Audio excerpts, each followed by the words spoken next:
Our January 29th board work session agenda. This is something we've been doing for a few years now as a planning agency to get the year started off on the right foot, getting on the same page, getting an understanding of where we are and where we want to go. So thank you for your participation. One quick note before I hand this over to Whit.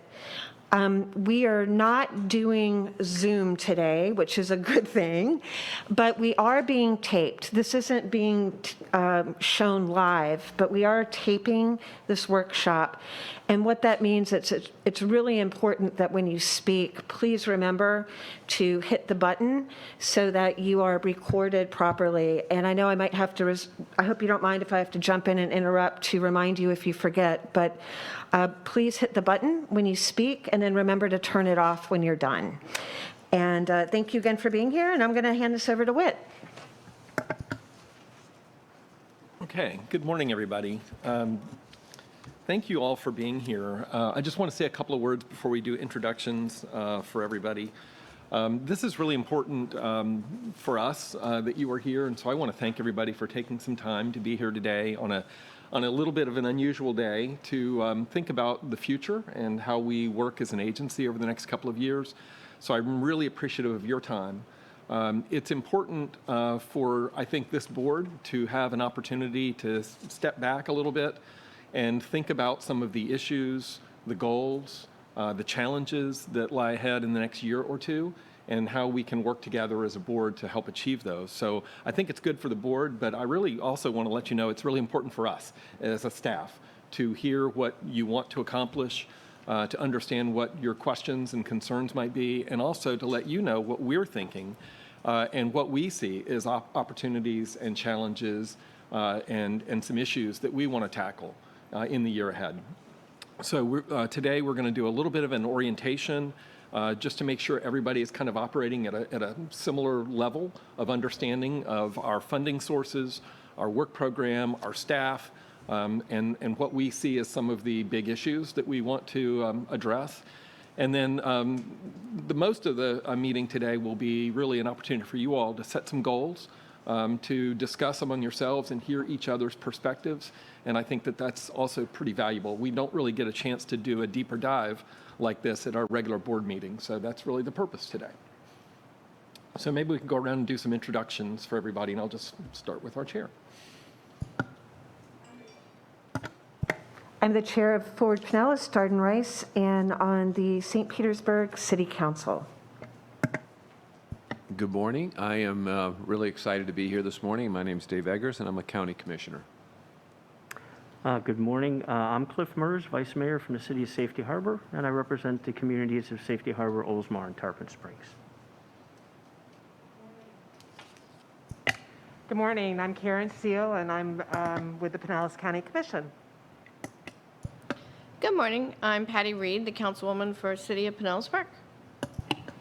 Good morning. I'm Janet Long, Pinellas County Commissioner, and I'm happy to be here and look forward to the presentations. Thank you. Chelsea Hardy, Forward Pinellas Council.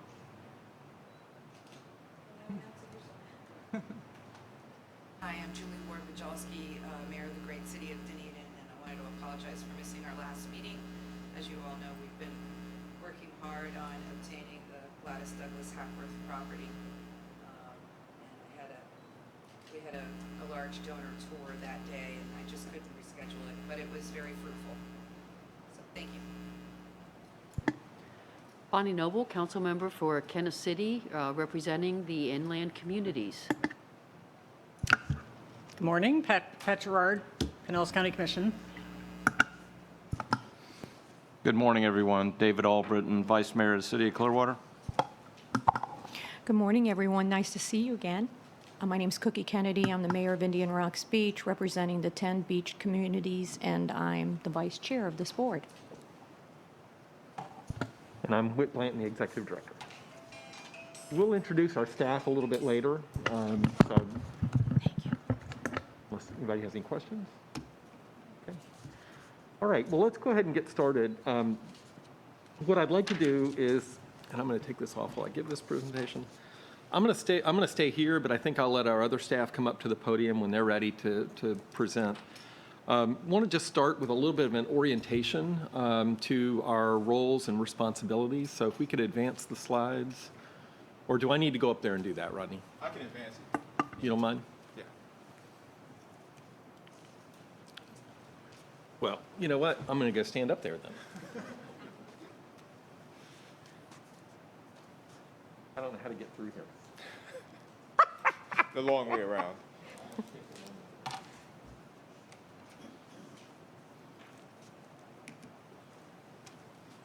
Madam Chair, could I just ask that everybody speak up a little bit because it's hard to hear, especially if you're trying to talk through your mask? Thank you. Okay, so this will be fairly old material for those who've been on the board for a while, but I just wanted to kind of let a foundation. We are a planning body. We're a planning organization. We also make policy as it relates to land use and transportation. Just a reminder, Ford Pinellas is comprised of two separate legal entities. We have the Pinellas Planning Council, which is a state-created organization that serves Pinellas County, and then we have the MPO, the Metropolitan Planning Organization, that is a federally created organization that serves Pinellas County. And we also have a role in the region. And I point this out because we'll get into this in a little bit more, but we are part of the Tampa Bay region, but we are a unique situation because we are an MPO that is one of three within one urbanized area. So we really have to work well together and coordinate a lot with our partners in Pasco and Hillsborough County. Our mission is to integrate land use and transportation decision-making to help you all as elected officials make good decisions. And we believe that good land use decision-making guides good transportation decision-making. So land use first, transportation second. It reinforces our vision for our county because transportation is not an end in itself. It's a means to an end. It's a means to a better quality of life, economic opportunity, preservation of natural and environmental resources. And our job is to identify that vision for the county and guide growth and development to achieve that vision for the county, and then ensure that we have a transportation network that supports that. And our job is to identify those needs and then prioritize those needs for funding. And we represent all 25 local governments. From a regional perspective, there are different roles and responsibilities, just like there are in the county. We are an agency that is responsible for planning, prioritizing, and coordinating. There are other agencies, as you can see on the graph here, that are responsible for implementation and building. But they can't work in their silo, and we can't work in our silo, so we have to work together. On the right-hand side, I just want to highlight how we work within that regional framework. So Ford Pinellas is one of three metropolitan planning organizations for the Tampa Bay Transportation Management Area, or TMA. That's an urbanized area that has more than 200,000 people. It's federally designated. We also have as partners the Tampa Bay Area Regional Transit Authority and the Tampa Bay Regional Planning Council, who are both regional bodies with different missions. TBRPC was set up to really help with growth management in Florida and emergency evacuation, things like that. And their focus right now is on resiliency. TBARTA was set up to be a regional transportation planning body covering a much broader region. They've now refocused to be a regional transit authority serving 5 counties.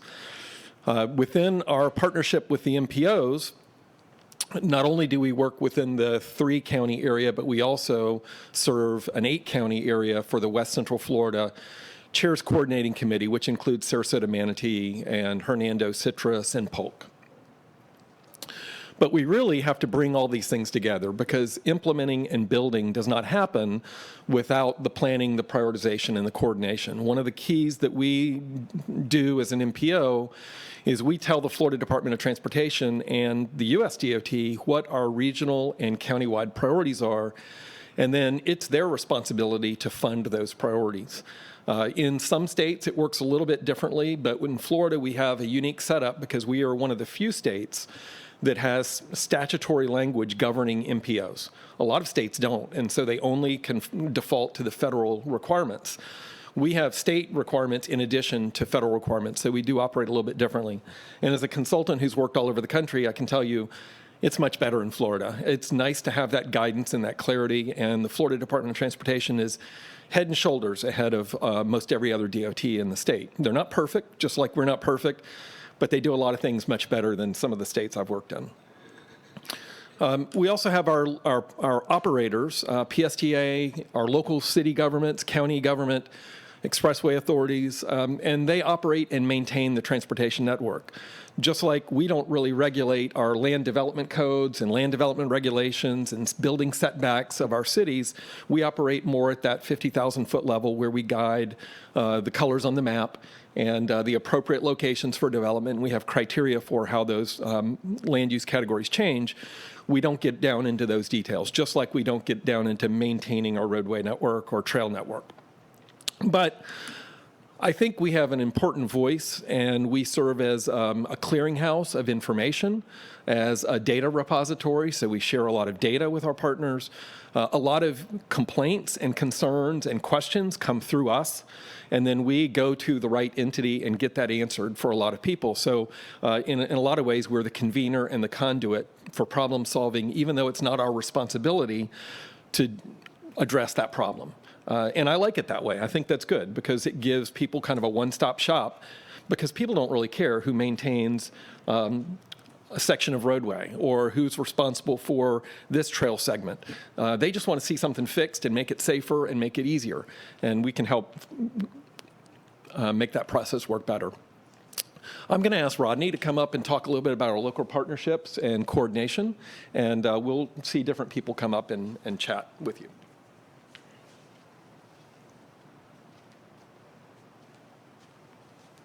Good morning, everyone. One of the key things that I think we're really good at, and I think our staff enjoys, is our ability to work with our local government partners, and that comes in various forms of technical assistance. That can be anything from working with the City of Safety Harbor on a walking audit, or working with the Pinellas Park staff on updates to their CRA plan and comprehensive plan. We feel like we have strong relationships with our partners, and I like to think that they come to us for our insight and guidance because we're good at what we do, not because they have to. We also have been very good at having a series of coordination or check-in meetings with our partners. So currently we have coordination meetings with the Department of Transportation, PSTA, the City of St. Petersburg, and just recently, we've begun to have regular coordination meetings with the City of Clearwater.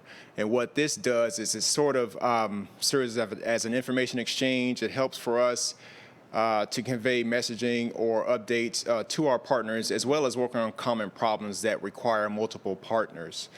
And then lastly, I'll just say that in the past few years, we've got, I'd say, really good at kind of exploring emerging planning topics, and we have done that through our Knowledge Exchange Series program. That's something that we created a few years ago that was really designed to serve as a big assist to our local government planners. So to date, we've done modules on craft beer as a downtown catalyst, the missing middle housing, urban agriculture, and just recently completed a module on transit-oriented development. And so these programs have all been a big help to our local governments because they, quite honestly, are busy doing the day-to-day, and they don't have sometimes the time or resources to do that deep dive into an issue that is somewhat new to them. So they come to us and ask our help in exploring an issue, and often we can craft policies and guidance and regulations that they can incorporate in their land development codes or comp plans to address these emerging issues. Whit, you want to handle this slide? Yeah, you can stay up there, though. I'm going to stay here now. So you're all our board, and you're the voting members that provide the policy direction to all the activities that we undertake. We have a representative from the Pinellas Suncoast Transit Authority. That is a federal requirement, by the way. Every MPO in the country has to have a transit agency, the primary transit provider, represented on the board. That was a change a few years ago. We have an apportionment plan that we develop after every census that determines, based on population, the composition of this board. The PPC and the MPO had slightly different board makeups before we brought this unified group together. And essentially, the PPC adapted to the apportionment plan of the MPO. So that's why we have these rotating seats for the beach communities and the inland communities and the northern cities. And that's why we have 2 seats for St. Petersburg and so on. In terms of advisory committees, we have a planners advisory committee that helps with the land use cases and land use issues. We have a citizens advisory committee that met last night. We have the technical coordinating committee of our engineers and planners across the county. We have a bicycle pedestrian advisory committee. And finally, we have a local coordinating board that helps with the transportation disadvantaged program. And all of those committees provide a wealth of different perspectives that we use as a sounding board for issues before we bring them to your attention. So a lot of times we will bring an idea to the committees, and then it'll get shaped and modified before it's really presented to you as a draft recommendation. Next slide. I'll keep on with this. One of the ways that we kind of structured over the last couple of years how we look at planning in Pinellas County, and this is just a visual representation of what I said a little while earlier, is at the center of everything is community, environment, and economic opportunity. And then that is framed by how we deal with our transportation network. So improving traffic flow and congestion, creating safer streets in Pinellas County, and enhancing transit are the 3 pillars that we've really kind of focused on over the last several years. And they complement each other. All of those things work well together to create a better Pinellas. We are the agency that I think a lot of our partners look to set the tempo, to provide the guidance for how they operate. And it really is embodied in the Advantage Pinellas Long Range Transportation Plan. And that also has become a foundation for our land use and now our countywide housing strategy. Each one of these pieces is part of an overall mobility solution. And I like to tell people that we hold up a mirror to Pinellas County, and what's good, we highlight, and what needs work, we highlight. And I think we've done a really good job over the years of building a highway network for Pinellas County, given our geography and our constraints. Look at what we've done with US 19 and the parallel roads to US 19. We've got the Howard Franklin Bridge under construction. You know, we've got a lot of good things, Gateway Expressway, that have happened on our roadway network over the years. We've built a fantastic trail network, the best in the state of Florida, in my opinion, by far. And there's some room for improvement there, but that is really a showpiece. What we haven't done a great job of is funding our transit system. And that, while I think is very efficient and serves a lot of our needs in Pinellas County reasonably well, it has a long way to go to be at the same level, I think, of the highway and the trail network in terms of being a leader in the state of Florida. Over the next 25 years, we do expect about 93,000 additional residents to move into Pinellas County. That's about the size of the city of Largo or the city of Clearwater, somewhere between the two. And where do those people go? And that's a really important consideration for us as planners and for people who live in established neighborhoods throughout Pinellas County. So we have some challenges in managing that growth in an area that we've kind of banned the words built out, but a lot of people say we're built out. How can we accommodate any more people? Well, it's going to be through redevelopment primarily. Next slide. I'd like to introduce our org chart to you. This is an evolving org chart that has really been based on the retirements that we've seen happen over the last several years and a desire to have a more integrated agency that's not siloed into 2 separate legal entities, which is kind of the case when I was hired as the executive director. So you're at the top, you're the board, and again, you have a lot of responsibility for shaping the policy direction. I, as the executive director, report primarily to you, and I'm the liaison between you, and I kind of share this external and internal focus of being out there for all the communities in Pinellas County and all our partners, working with you all as the board, and then also directing the staff. And I need help with that. So Rodney has stepped in over the last couple of years, and certainly with Al Bartolotta's retirement, He will move into this operations management role that you see kind of in the top in the black there, to really look at staff workload and workflow and manage those resources effectively, and really be that internal manager of our program. We have an executive team that meets monthly. Rodney and I and Tina and Rebecca Stisley, who is our essentially chief financial officer. And then I'm not going to go through all the details of this, but essentially we've created a functional group around multimodal planning integration, which is the countywide land use plan, the MPO core functions, and we just had our certification yesterday, so it was all-day MPO. But that's the staff that handles the active transportation, the transportation improvement program, our transportation disadvantage program, all of those different mandated programs that an MPO has to accomplish. Then we have special projects, and we have Sarah Caper and Christina Mendoza moving into those areas. Things like our downtown mobility study, our Safe Streets Pinellas, those are not core functions, but they are things we think we need to be doing. And sometimes our partners request us to do, such as our Indian Rocks Beach visioning program would fall under that. The data analytics team, led by Jared Austin and Sandra Noble, they do our mapping, our data management, visualization, things like that. In the center, we've identified things that we don't yet have, a corridor team and a grants and partnerships team. We'll talk a little bit more about that, but we see our agency evolving to take on more of a corridor planning and grants and partnerships function over time. And then on the right, we have a financial management team. Essentially, that's Rebecca and Joanne, but also Sarah Caper, who works with us on our Unified Planning Work Program, which is our MPO budget, essentially. And then we have administrative support, Tina Jablon and Maria Kelly, essentially there.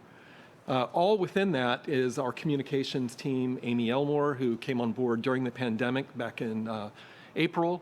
And we wanted to really show that communications is part of everything we do. It's not an afterthought. Whenever we start a new project, we sit down and we think, okay, how do we communicate this with the public? What do we need to learn from the public? What kind of key messages do we want to convey? And what do we need to know before we get started on this planning activity? And this is a little bit different because our org chart, as it has been, kind of had the MPO on one side, the PPC on the other side, and Tina and I somewhere in the middle. And we tried to bring all that together. And I think we've come a long way in 5 years. And Rodney, you can probably attest to this, but the staff cohesiveness is so much better than it was when I was hired. And I think that's a really good thing. And they know each other, they work together, and even during the pandemic, I think the level of collaboration has remained very, very high. I'm going to stop there just for a quick second and see if anybody has any questions about what I've covered so far in terms of our mission, our roles, and the structure of the organization. We'll get into how we're funded and stuff like that a little bit later. No questions? Well, then we'll just keep going. Rodney, why don't you introduce our team? Sure. Well, I think we have a very talented and very capable and highly motivated team. As Whit indicated, I think we've come a long way in the about 6 years I've been here. It actually is a joy to work with this group. Myself, Whit. You often see Chelsea there in the back, and she'll be talking here in a bit, but she covers most of our MPO activities. Tina, you see her every month. Rebecca, again, is sort of our chief financial officer. You don't see Joanne. She is the person that gets us paid. So she deals with our accounting services and does a great job. Maria Kelly also supports Tina in a lot of ways, and it serves as her right hand. Amy in the back is our communications and outreach manager. Sarah, who most of you know, is sort of our jack of all trades. She can do a lot and is very talented. And as Whit said, we'll be moving more into that special projects role. Linda Fisher is sort of the institutional knowledge keeper of the PPC. She's been with the agency for quite a while and is just, again, a wealth of knowledge. Christina Mendoza there in the back is another principal planner that we have that will be serving more on a special projects role. Angela Ryan is one of our newer hires. She replaced Sue Miller, who was our longtime bike ped planner. And so Angela will be, or has assumed that active transportation planning role for the agency. Jared Austin in the back. You know, I like to just say a little bit about Jared. Jared started with us as an intern back in 2018, I believe. And we recognized that he was very capable and very motivated and brought a different skill set to the agency. So we found a way to sort of groom and grow him and brought him on as a full-time staff. And now he's a program planner handling data analytics.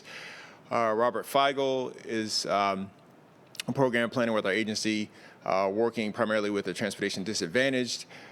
Sandra Noble is another planner working more in data analytics. And then Nasheen Rahman, there in the back, is also one of our newer hires who has, as you see her every month, she deals with the case presentations for our map amendment. So again, we're very proud of the staff that we have cultivated and created. Some of the retirements presented us with an opportunity to sort of adjust the capabilities that our staff has, and I think we've done a pretty good job with that. Next, I'll talk a little bit more about our land use planning role here at Fort Pinellas. The Special Act is sort of the Bible in which we do our job. I think there's a couple things that are very key when you look at the Special Act. One of the things that is important is focus on plan redevelopment and how that plan redevelopment contributes to our economic future, those ladders of opportunity, as well as maintaining that quality of life that our residents have come to expect and enjoy. Also within the Special Act, it talks to the integration of land use and transportation, and particularly how land use decisions can have positive impacts on those transit investments. So we feel that that's a very important thing for us to focus on. And the graphic to the right is sort of the wheelhouse for our land use planning activities. So that foundation of the PPC is the administration and the countywide plan. You see that every month in the case presentations that Nasheen gives. Those are essentially the changes in the color on the map. Just a step above that is our ability to coordinate between governmental agencies or cities and the county.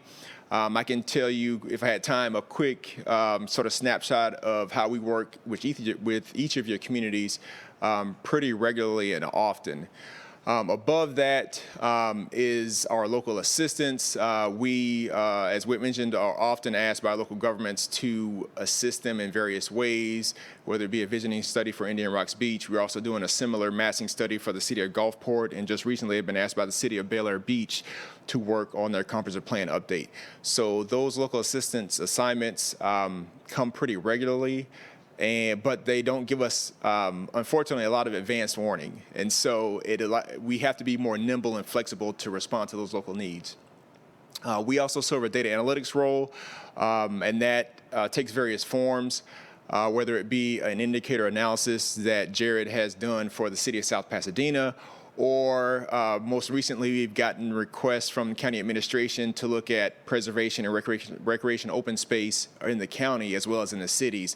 And I think it may have something to do with your issue with the Hackworth property. So again, they come to us with these data needs, and we, not to brag, but we are the sort of the go-to agency for those data and information questions.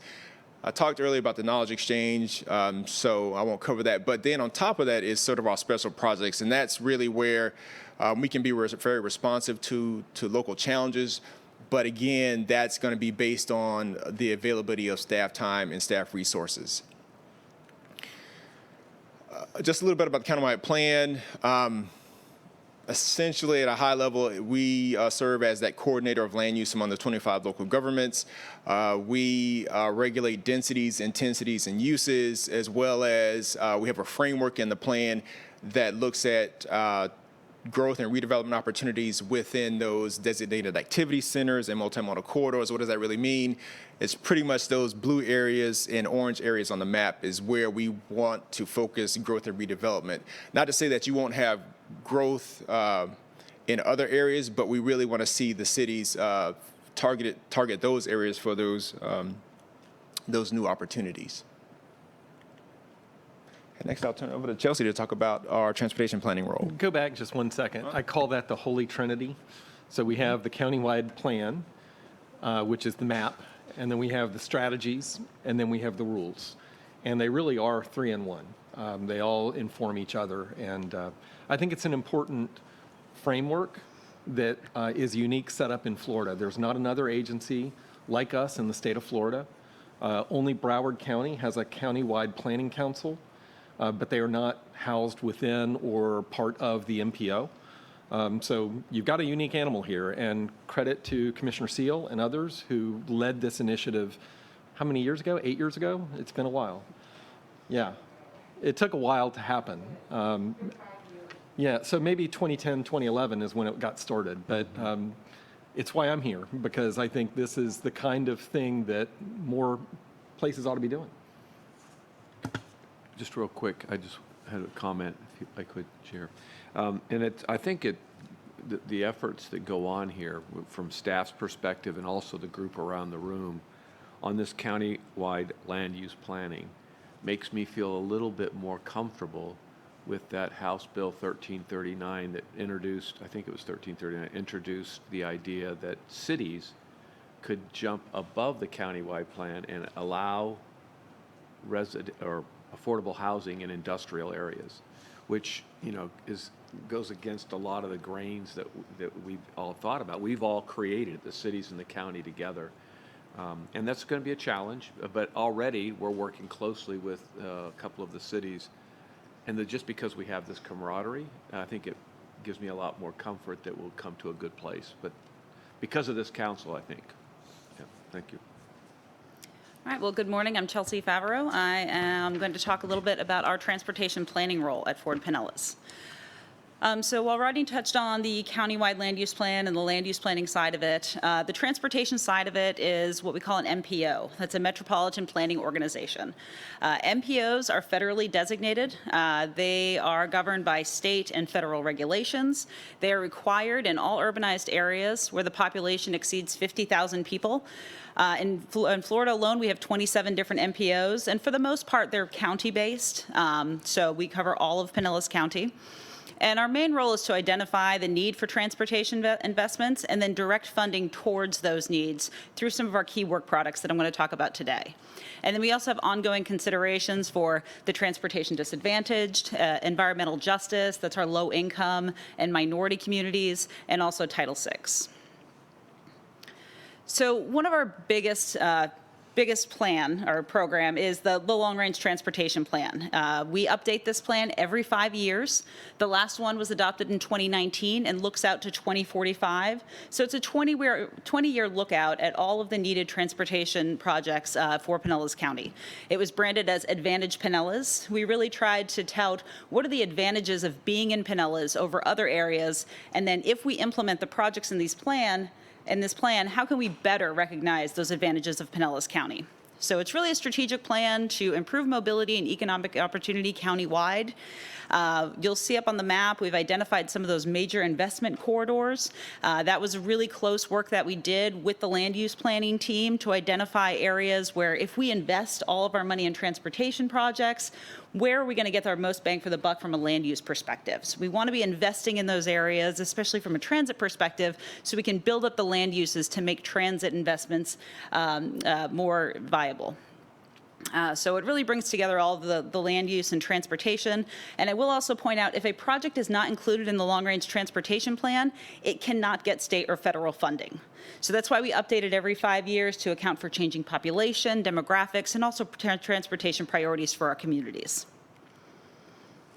One of our other major plans is what we call our congestion management process. So while the long-range plan, Advantage Pinellas, identifies a lot of those bigger projects that we need to implement, we also know that there's some small-scale things throughout our communities that also need to get done, and that's through our congestion management process, or CMP. We monitor the performance of the transportation network on an annual basis, and we see are there any kinds of hot spots. Maybe there is an area that has a lot of crashes, and therefore that's causing congestion because there's a safety issue. Well, then we can kind of quickly put some funding on those smaller, lower-cost safety fixes to improve the performance of the network. We look at, alternative cost-effective actions that might include turn lanes, the implementation of technology that might help improve mobility, and also those safety projects that I talked about. And then the way that we get all these projects funded is through our project priority lists. Every year, we're going to bring to you a list of transportation priorities and changes to those priority lists. We then take those priority lists and we transmit them to the Florida Department of Transportation, and they use those lists to develop the Transportation Improvement Program, or the TIP. The TIP came to you, a draft version, last month, and you got the list of all the projects moving forward. Projects get included on those in the TIP because we put them on our priority lists. And again, that covers all modes of transportation. It's not just roadway projects, it's also our pedestrian and bicycle trails and overpasses, and also our transit projects. So that brings us to the TIP. That's one of our other major projects. It aligns those transportation priorities with the state and federal funding for the next 5 years. And that'll come to you each year as we add that new 5th year and projects start moving through the cycle. So that's important. We look at the long-term needs, and then as an agency, we help get those needs funded through the process and then ultimately hand them off to be implemented by our state and local partners. On the flip side of things, that was kind of looking externally. Internally, we have what we call our Unified Planning Work Program, and that was touched on a little bit earlier in the org chart. And that really identifies internally how are we going to be spending the state and federal funding that are coming to us as an agency for internal operations. We have to identify all of the studies and activities that we plan to undertake as staff, and all of our staff time is then billed to those. So it might be, are we going to spend maybe 10 hours this week on public outreach versus 6 hours on monitoring the transportation system. So that UPWP is really key in guiding our staff time and our priorities as we move throughout the years. So I'm going to touch on some ongoing and upcoming projects that may be of interest to the group. We have strategic planning and operations topics. Those are our spotlight emphasis areas. Back in 2015, this board took action to approve staff taking a really close look and making these 3 topics, US 19, beach access, and the Gateway Master Plan, really the focal point of planning. And we've done that over the last 5 years. As we developed the long-range transportation plan, we really kept these 3 focus areas as a central point of our focus during the plan development process. The projects that we ended up prioritizing, the development of population and employment projections, were really all through the lens of these areas. And Rodney's going to touch on them a little bit more in detail in just a few minutes. We also have an interactive TIP, our Transportation Improvement Program. When you received the presentation last month from the Florida Department of Transportation, there weren't really any maps that were included, but as these projects make their way into the TIP, Jared Austin on our staff actually developed an interactive tool online. So if you're interested in projects that are coming up in your area, or if you see something going on and you want to know, hey, why are they ripping up the road, you can go onto our website, and there's a link there for the interactive tip, and you can click on a project and up pops a box that gives you details on that project, including cost, phasing. I don't believe estimated completion date is on there, but if you see something that you're interested in and you want that information, you can always contact our staff and we can pull it up for you. We found this has been a great resource for the public. They like going in there and finding out the information that they need. We also pull in Pinellas County's capital improvement program as well, just because the county has a lot of projects on our roadways. So we do include that information for informational purposes also. The Gateway Expressway is currently under construction. The estimated completion date is in 2022. This is a very, very large project. This was the #1 priority for this agency for several years, and before we were able to cobble together all the funding to get this under construction. This will add 1 tolled express lane in each direction on I-275 from just north of Gandy Boulevard up to the Howard Franklin Bridge, and that'll tie in with the bridge replacement of the Howard Franklin that'll be underway in just a few months here.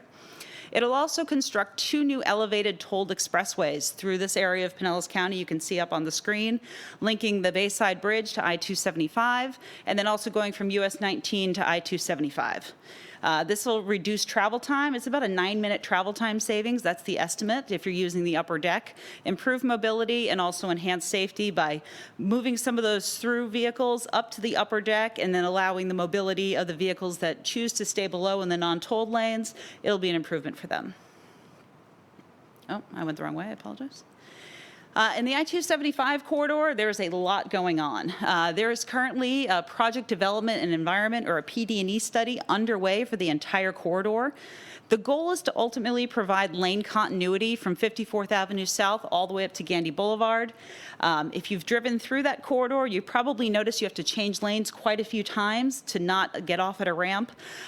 So that'll straighten it out, so there'll be 2 continuous lanes going all the way through in each direction. There's also some consideration for bringing the express lanes from the Howard Franklin Bridge and the Gateway Express all the way into downtown St. Petersburg at I-375. Construction was funded for that portion in 2025. Given the impacts to the work program that were discussed with you last month at your board meeting, that project has now been pushed out to 2031.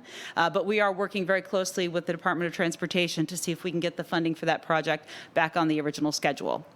And then also in the 275 corridor, we have the West Shore interchange reconstruction funded for 2025. That's also been pushed out just a little bit, but it is expected that that project will be underway, and then everything will tie together with the express lanes in Pinellas County, Howard Franklin Bridge replacement, and then going into Hillsborough County.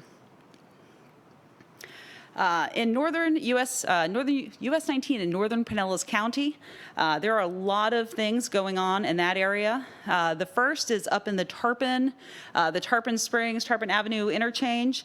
That was identified for an interchange by the Florida Department of Transportation. I will note that this project is not currently in our long-range transportation plan. We received a request a number of years ago from the city of Tarpon Springs to remove that interchange reconstruction so that we could take a step back and really think about what do we want US 19 to look like north of Tampa Road? Do we want to continue those interchanges all the way to the north, or do we want to look at some maybe at-grade options that will still improve mobility, enhance safety, but maybe save a couple $100 million? So that one is still under evaluation. As is the segment just below that, that includes the Klosterman interchange, also under evaluation. We do plan to have a work session with you all this summer to talk about some plans for US 19, to look at some options as an alternative to the interchanges. So stay tuned, that'll be coming to you in the next few months. We're also reevaluating interchanges at Alderman Road. However, we do have planned interchanges at Tampa and Nebraska Road. Those are still in the pipeline to be coming soon. The plan is still to construct those interchanges, and it's important tonight that those two go together just because they're so close together. There's only about 4,000 feet in between those two intersections, so the interchanges will go together as a pair. And then currently under development is US 19 around the Curlew Road interchange. That is anticipated to go under construction next year. So that project is still moving forward as scheduled previously. And it's actually 2 separate projects, but they're going as one. It'll stretch from just north of State Road 580 all the way up to about County Road 95. That's just north of Curlew Road. And I'll also note that all of these projects are including considerations for bicycle and pedestrian crossings across the corridor about every 1/4 to 1/2 mile as feasible. On the trail side of things, Pinellas County has a fantastic trail system. Starting back in 1990, where the first segment of the Pinellas Trail opened on an abandoned railroad, we've now stretched it into a 75-mile regional trail network. This is very unique. You don't really see this in other counties, anywhere really in the state of Florida. But we also provide regional connections to Hillsborough and Pasco County. The plan is to eventually link to the western end of that Florida Coast to Coast Trail. That's a trail that is planned to stretch from downtown St. Petersburg all the way over to Titusville. There are still a few gaps remaining, but all of ours are constructed. So as soon as the other gaps are finished, we're ready to go and connect into those. In terms of the loop, that's the one that you see up on the map. That's the Pinellas Trail Loop. That's been a high priority for the MPO and Pinellas County for several years, or many more than that, actually. And so there are only 2 gaps remaining. Everything is under construction, or I'm sorry, completed, under construction, or funded, except for a couple of small pieces. So we've done a great job in this county at prioritizing those trail projects and bringing in some state and federal dollars through the Forward Pinellas process to help get that project done. We do have trail counters located at several locations on the Pinellas Trail, and those counters have showed us that this past year, while traffic volumes have been down on our roadways, our trail users have been way up. We saw over 2 million users on the Pinellas Trail just in this past year, and that's an increase of nearly 800,000 from 2019. So people like our trails, they're using our trails, they value them, and we want to make sure that we continue to expand access to those trails into our communities through our prioritization processes. You may have heard we are having a bus rapid transit project coming to Pinellas County called Sunrunner. We worked very closely with the Pinellas Suncoast Transit Authority and our regional partners to make this, one of the first real BRT project in the region. So it's 11 miles on the First Avenue pairs linking downtown St. Petersburg to the beaches, with service expected to start in 2022. And then some of the corridors that we identified through the Advantage Pinellas plan are specifically on this. So we're trying to put the land uses in place around this corridor and others that are identified for future service so that when that transit comes online, we can help make sure that it's as successful as can be. Oh, and I'll turn it over to Rodney unless anyone has any questions on that side of things. No? All right, thank you.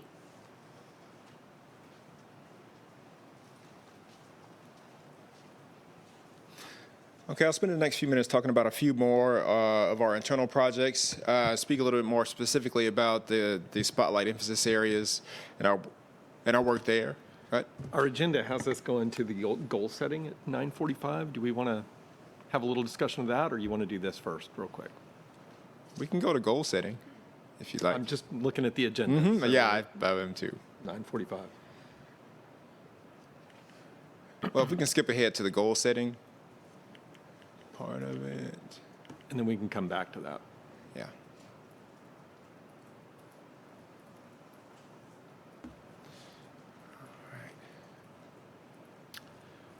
Okay, so we, in the agenda packet, we asked you to take a look at a couple of key questions, and we'd like to hear from you. You've heard from us for a little while. And so we had 2 questions for you, and Chair, I don't know how you want to handle it, if you just want to have people respond, but I'd like to hear from everybody. And we asked you, what is one thing that you're passionate about when it comes to the work that we do? Not necessarily the things that Chelsea has just covered, but the realm of land use and transportation in Pinellas County. And then the second component of that is for you to name one thing that you would like to see accomplished, or at least actively initiated, and one thing that you see as a big challenge or obstacle to carrying that out that we need to address. And I'll turn it over to you to see how you want to handle that. Thank you, Whit. So yeah, we'd like to hear from everybody on this, and I can help start things off by saying that I'm excited about planning and how land use and transportation goes together to make our community better. And Whit had mentioned earlier that transportation is a means to an end.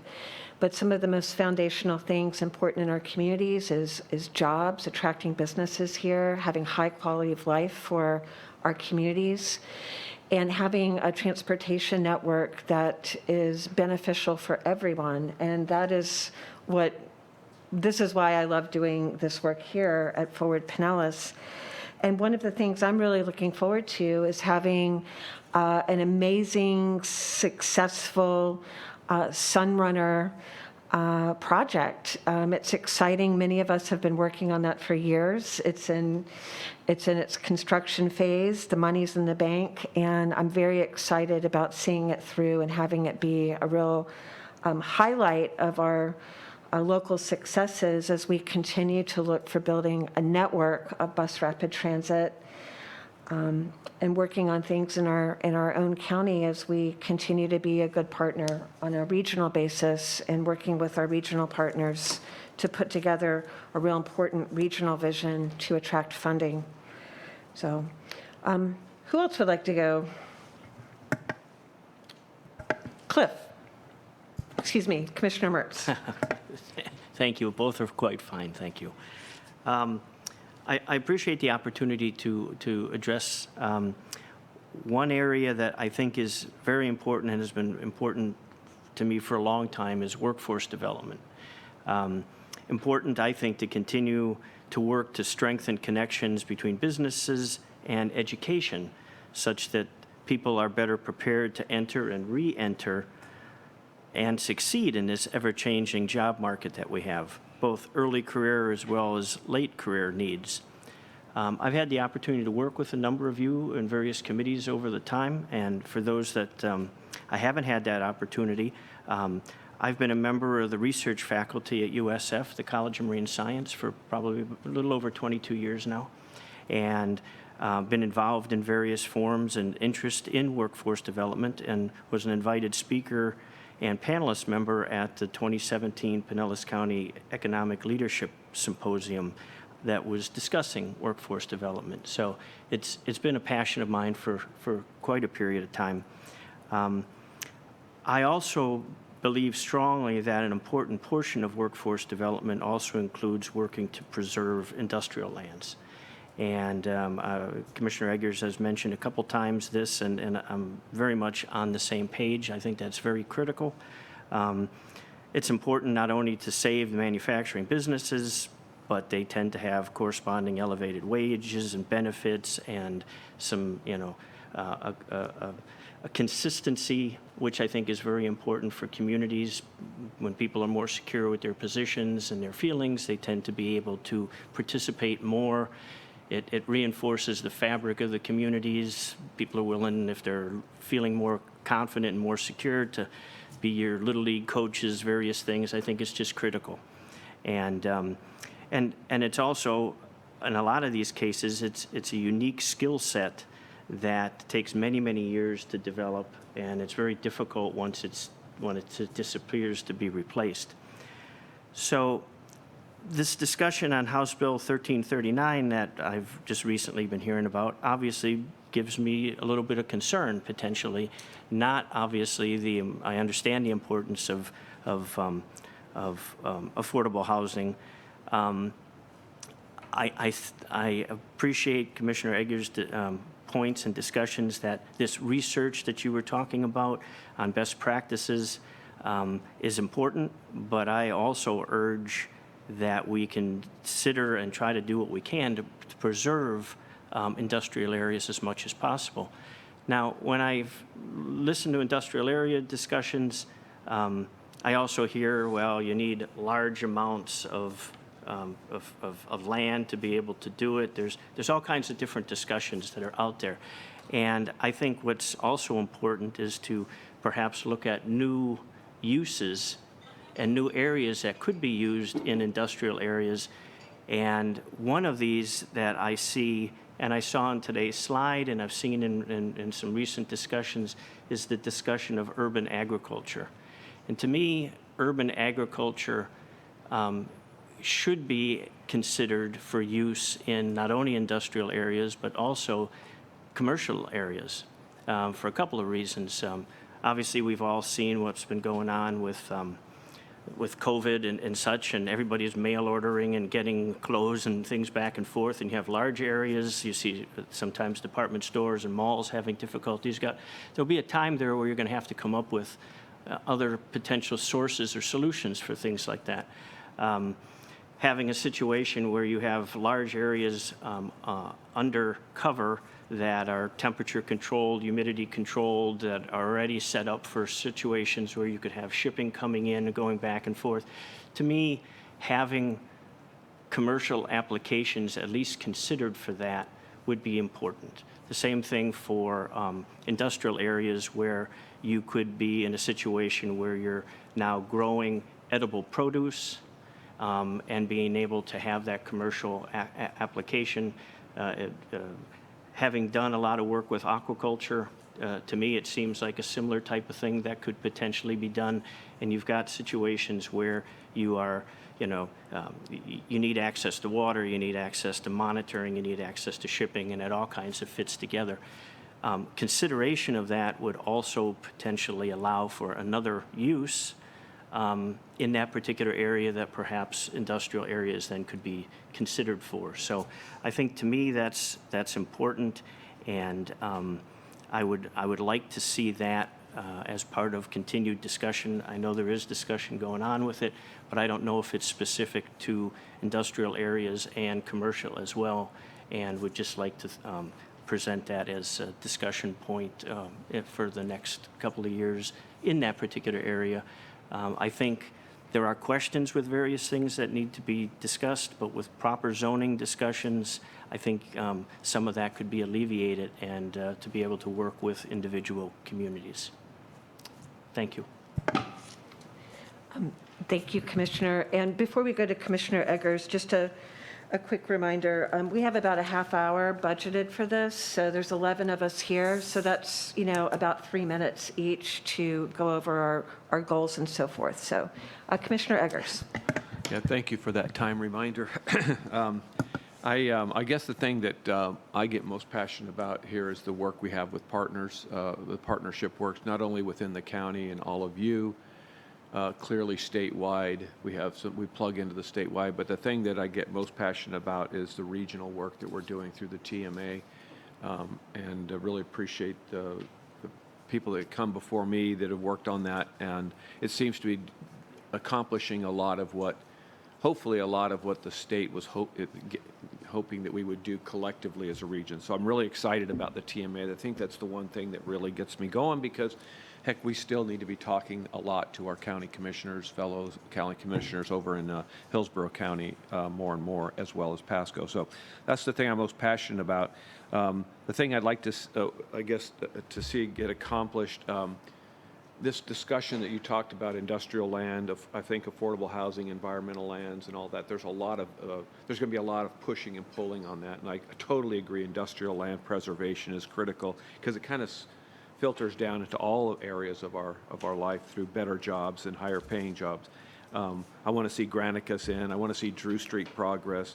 But the one thing I think more than anything is solving that land use and roadway issues on US 19 going north of Curlew.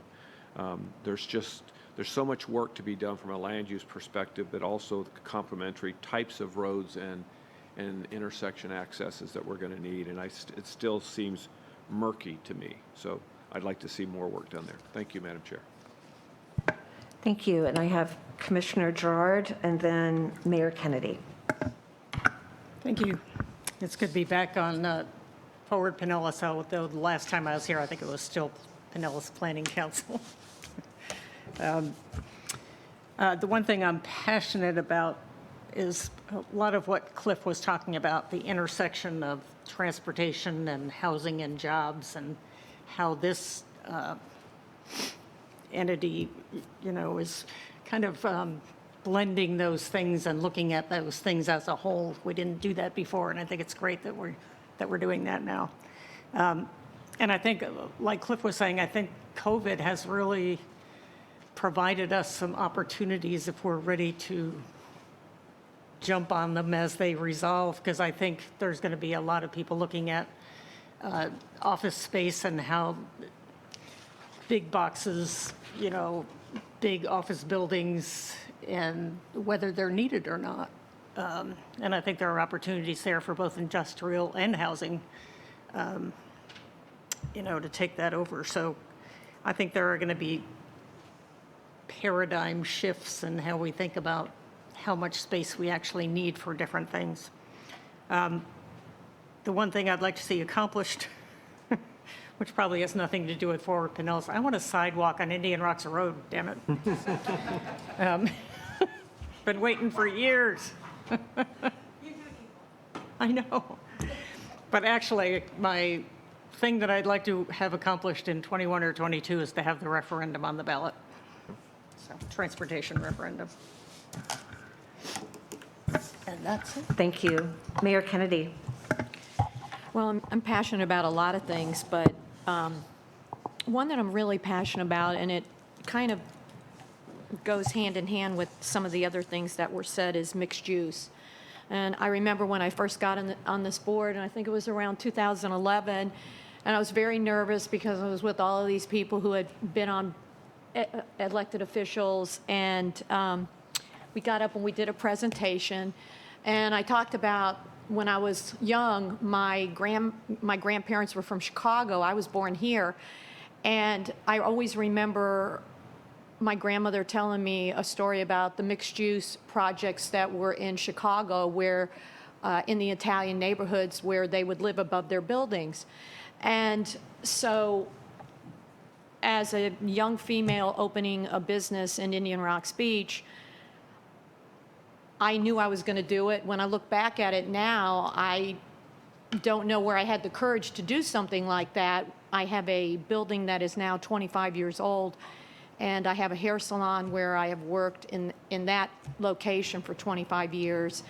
I have an apartment that is a 2-bedroom, 1-bath, and then my son and I live upstairs. And I have been able to sustain a living through a mixed-use project. And I think that especially now, during a time like this pandemic, where we have small business people who are struggling and we need to keep them working and able to sustain a living, I would like to see a focus on mixed use again throughout a lot of the communities where I think it could be affordable for a small business person. We have 3 new businesses that are opening in Indian Rocks Beach, 2 of which are mixed use. They will be mixed use where the owner will be living above their property. And Dunedin is very well known for having a lot of mixed use. St. Pete has some, of course, Clearwater. And I just would like to see a focus, because I think it hits a lot of small business people. The gardens where you could, grow your own food. We have started, we started that when we went to Indianapolis a couple years ago. Whit and several of us went there to look at their transportation. And I remembered walking down the streets, and they had all this produce and these baskets, and I said, "What? This is edible food. What is this doing on the street here?" And it was for the homeless people, but they were having a problem with them picking it. And so we came back, and I started one with some other people in Indian Rocks Beach, and we've had difficulty. So I think that trying to put some of these ideas that everybody has into mixed use and small business for jobs, for small business people I'd like to see a focus on that, and is a passion of mine. Thank you. Commissioner Long. Thank you, Madam Chair. I think one of the things that I'm most passionate about serving on this particular board is, with the density and the growth in Pinellas County, we have vision for how to reinvent our county based on the challenges with we don't have any more dirt to build roads on. And I like to work on things that are visionary and about the future. I think some of our greatest challenges, quite frankly and very candidly, are the Florida legislature, who, when we come up with solutions and great ideas, are very quick to tie our hands, to make it next to impossible to get something done. That, and the fact that we have 4 planning agencies interacting with our county makes really a very big challenge in terms of uniting all of them. And that gets in the way of our ability to bring down state and federal dollars. So I think strong leadership, the willingness to make the tough decisions when it's really, really hard. You wouldn't think it would be so hard to do the right thing. And boy, oh boy, it really is. So that's my input. Thank you. Thank you. Who's next? Councilmember Albritton. Yeah, thank you. You know, I think one of our biggest strengths here is having representation from all the communities and county and everybody together, speaking with one voice. And, you know, we need to do that. We're as Councilman Long said, we're a redevelopment community or area. And so I know Clearwater's talking about getting some higher densities, and one of the things when they brought that forward and had a meeting with Ford Pinellas, you know, the thing was brought up about, well, if you want to do this, make sure that you have, you know, your proper transportation, all the little things in to make that work together. And I thought that was very good. I'm glad we're focusing on that. That's important. And also you know, we're talking about multimodal transportation. I'm passionate about that. Micromobility is a new thing that everybody's talking about. I mean, we need to be talking about that. You know, waterborne transportation. We live in a community that has a lot of water around it. We aren't typically a landlocked community, so to be talking about how we can expand and then get funding for that kind of thing, which is everybody's talking about now. It's a perfect thing for us. So I'm glad that we're talking about that. And by the way, I'd like to see some sidewalks on Drew Street.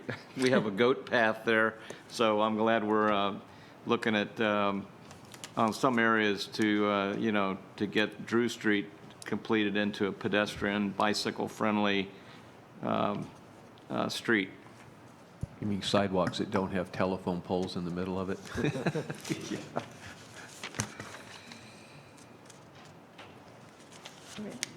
Councilmember, yes. Yeah, thank you.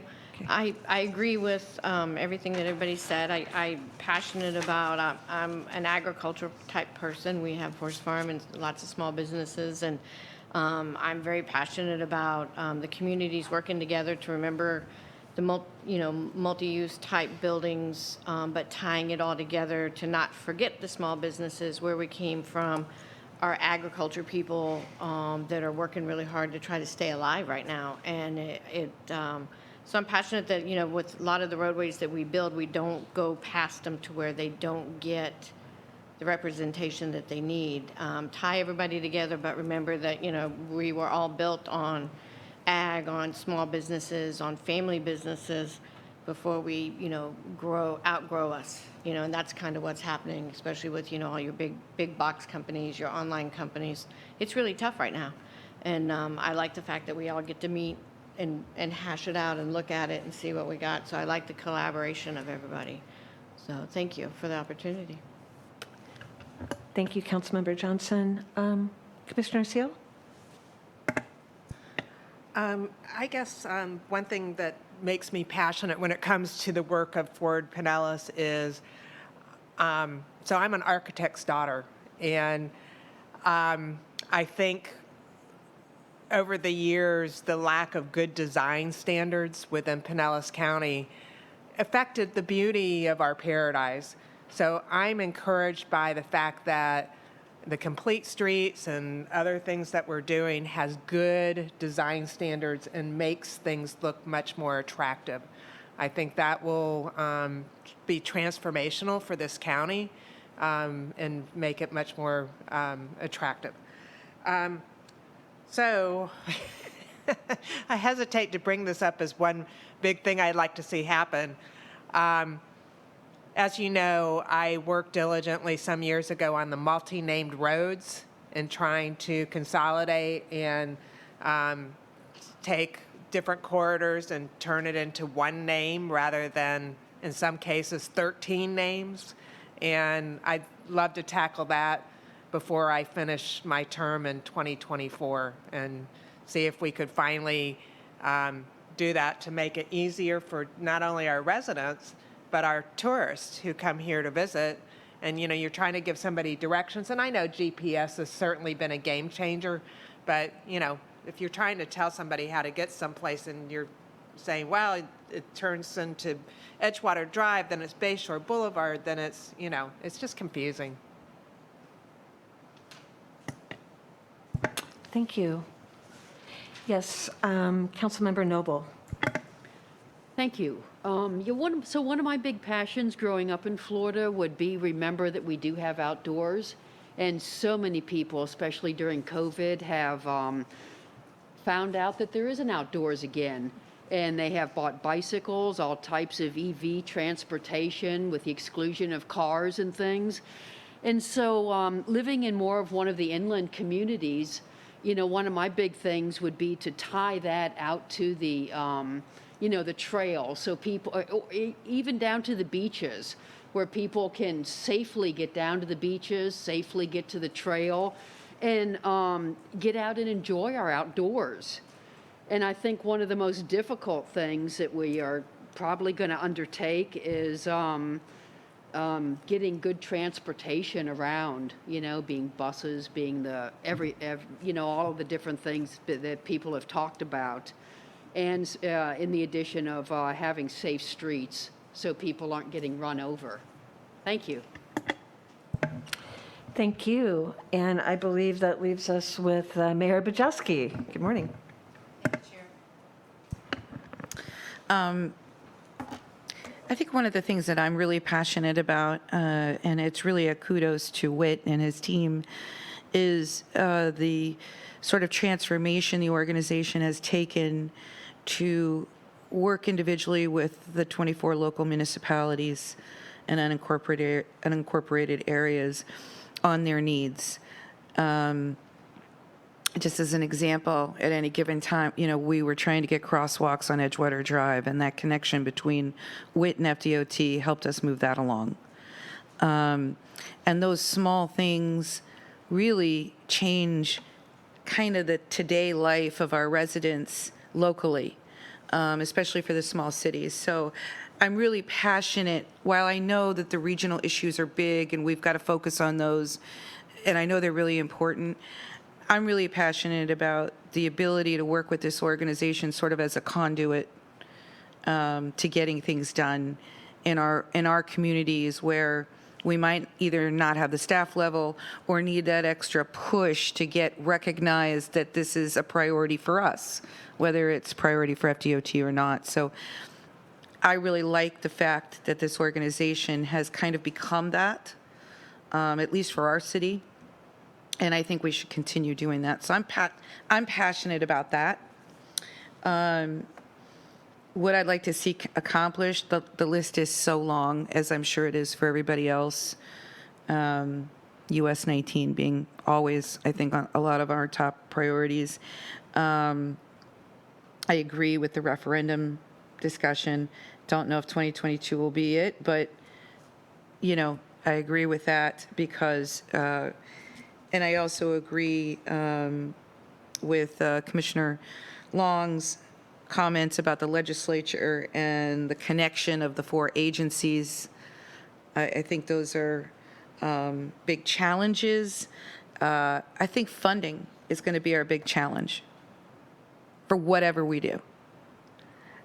I think the legislature will cause some of that, possibly, I think I think the referendum, I think it all comes down to funding, because we're starting to see all of these things move out that we've worked so hard to get to. It's been very hard to improve our transit system without it.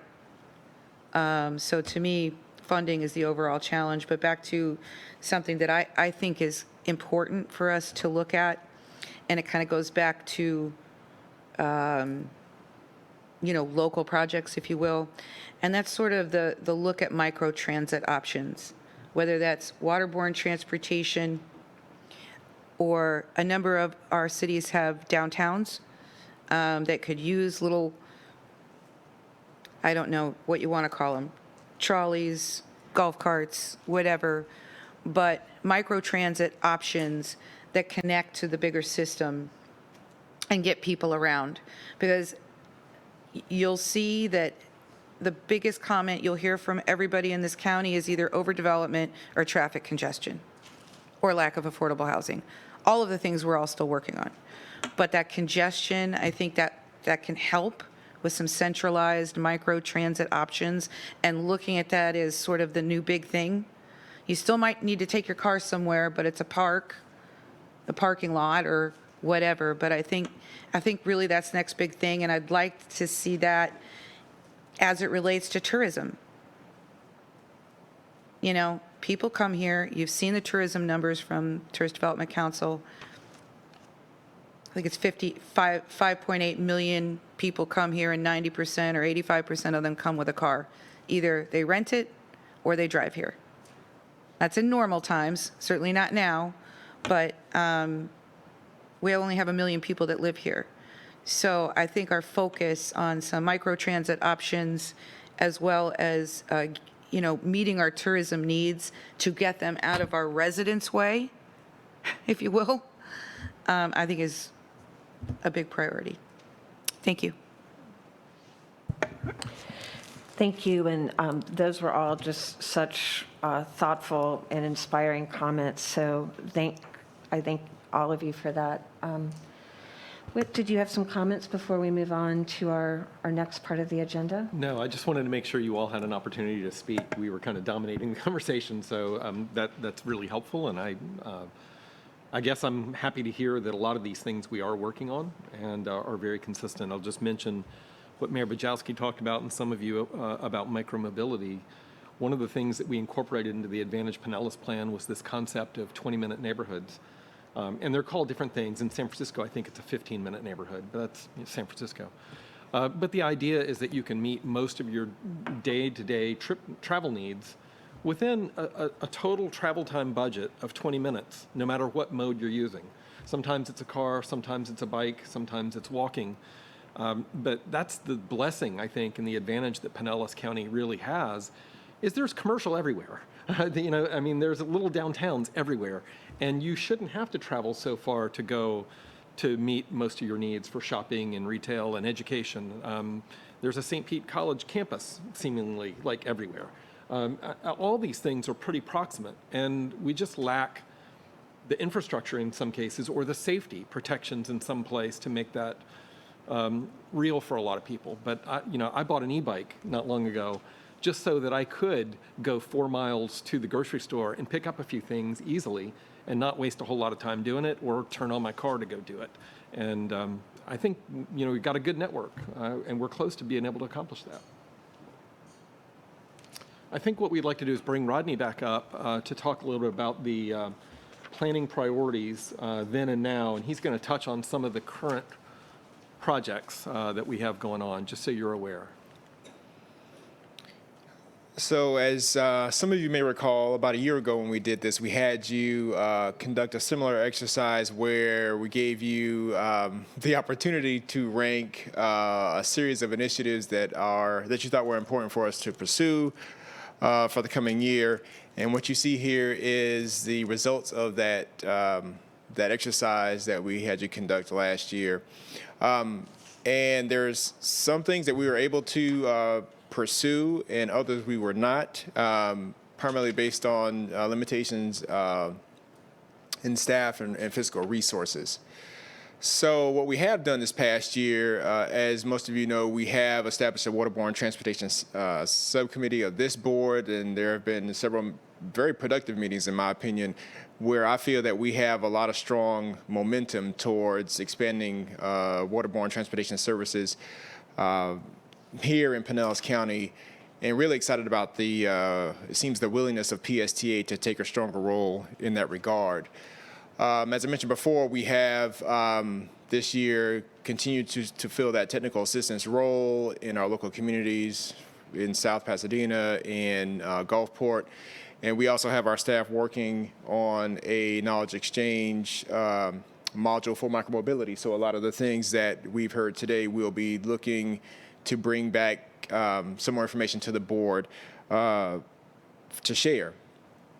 We have also established a partnership with the University of South Florida.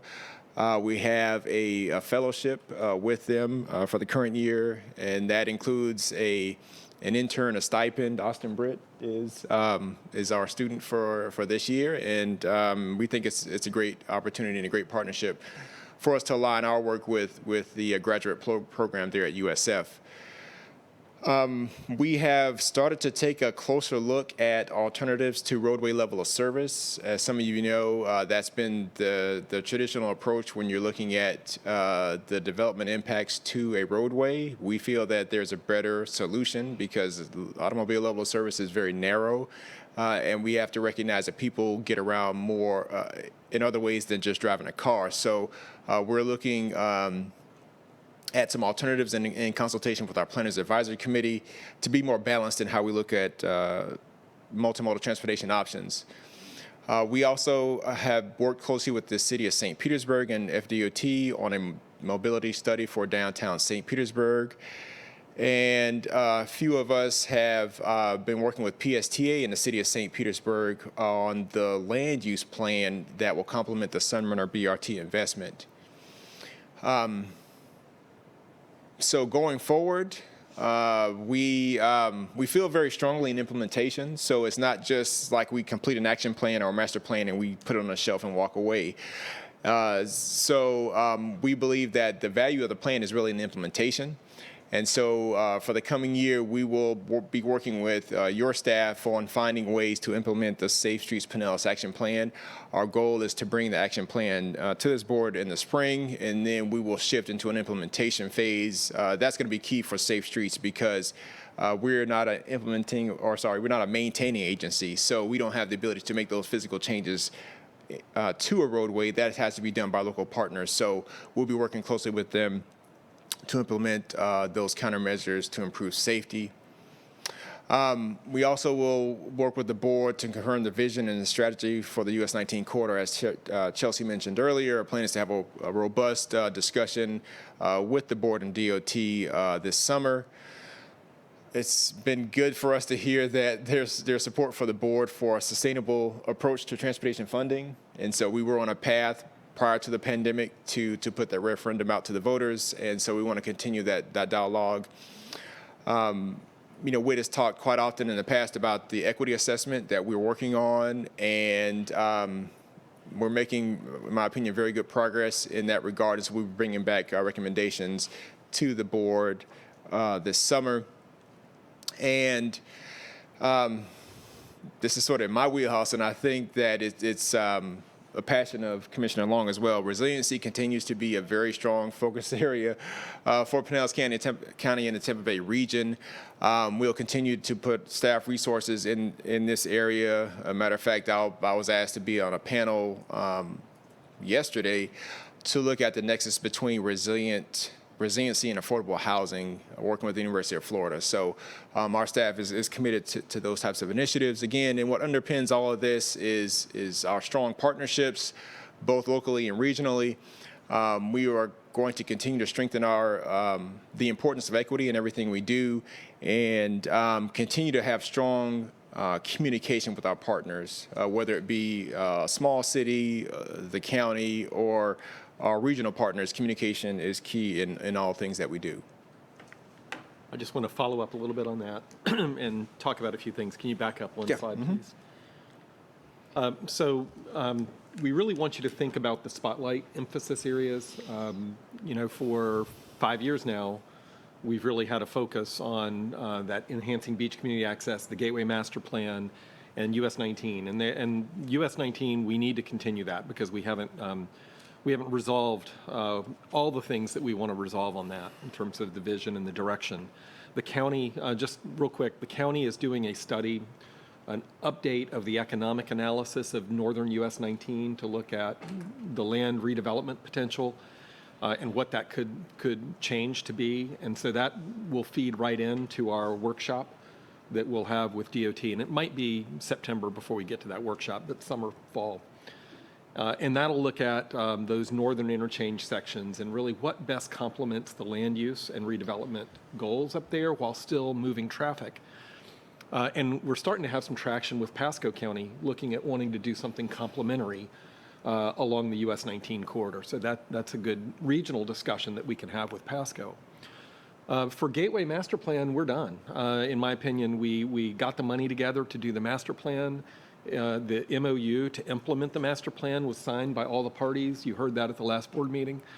And so I think that's on a path for implementation, and we can take that off the spotlight. It'll still be something we'll nurture, but it doesn't necessarily need to have that focus. And then enhancing beach community access, with all respect to the mayor over here, we're going to continue to talk about beach access and beach communities in Pinellas County because it's our economic engine. But I think we've got enough things in the works between TBARDA, between the Department of Transportation, between our local governments, that there's enough that we can say, all right, that's going to continue and move along and we'll monitor it. But maybe it doesn't need to be our spotlight, but that's up to you all. But I would like you to consider some of these objectives up here, particularly Safe Streets Pinellas. We're going to present to you in March a resolution to adopt the Safe Streets Pinellas initiative, to basically say safe streets are important, and we want to get all the local governments in Pinellas County to then adopt that resolution. But as an MPO, as a countywide planning agency, we can only go so far, as Rodney mentioned, and we're going to need a concerted effort of the local governments to think about what safety really means, and speed management and accessibility. And we're going to need a commitment, not just from the DOT, because they don't have all the roads, but from the local governments as well. And that's going to be a pretty heavy lift. We still kill and injure way too many people for our population and our size compared to other areas. And then another possible one would be the funding strategy, the equity, or resilience. And we don't have to have three, but I think having some sort of emphasis renewed, and we can affirm this at a board meeting, but I'd just like to get some thoughts on what resonates with you and what you think this board should really kind of do to replace or update our spotlight emphasis areas.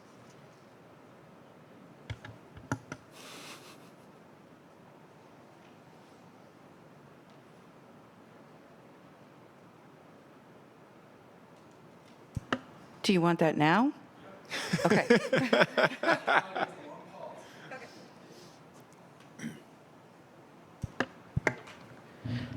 Commissioner Eggers. Thank you. Yeah, we've been talking about this. I think, I don't know why 3 always makes sense to me. It's a good number. 4 doesn't sound, I don't like 2. Maybe it's the odd number and we need more than 1. But I agree with you. I think we need to still have US 19 on there as one of the 3, so to speak. What I've heard this morning from all of you, and I kind of share it too, and I'm not quite sure how to morph it into a focus, but it has to do with jobs. So whether it's through the effort of mixed use that Mayor Kennedy spoke about, or the light industrial that Cliff Mertz spoke about, but that whole arena of how do we make sure that we have our county set up to maximize the type of jobs and wages. I mean, I'm all about the free market, and I'd like to see more jobs at higher pay, and naturally we could work to fertilize that. So that would be one for me, and I don't know exactly how you do that. And the other is that safety piece through networking and transit alternatives, and I've heard of that this morning too, but a lot of different mechanisms. I was thinking, we were talking about micro transit. I wanted to see Mayor Bujalski on a what do you call it? Motorized? No, not the scooter. Not even a scooter, but the skateboard. I'm not getting on an e-bike to save my life. No, thank you. Motorized skateboard with a helmet. Not happening. But I have started to see, like there was no motorized vehicles. There's that sign for the trail. No motorized vehicles. Now we see those. We see the bicycles that we've talked about that are motorized, and I don't know that they're going 20 miles an hour sometimes. And we get a lot of complaints on that too, Dan. I know, and so I don't know, and we've talked about how to use our rail to add transit alternatives alongside of it, or how do we get onto our own trail system that we have that just connects our county and provide alternative maybe on another piece next to it. In some areas, it's too tight probably, and it can't do it, but somewhere to work on that networking, safe streets, the whole safety piece, getting people out of their cars. Again, that would be a third area of, and maybe it is under the safe streets, and you can add these kinds of things to it. So those are just some random thoughts. Thank you. Commissioner Gerard and then Mayor Bujalski. Thank you. Well, to go back to the transportation funding, I think there's, obviously, there's a real nexus between equity and transit. And we're not there yet.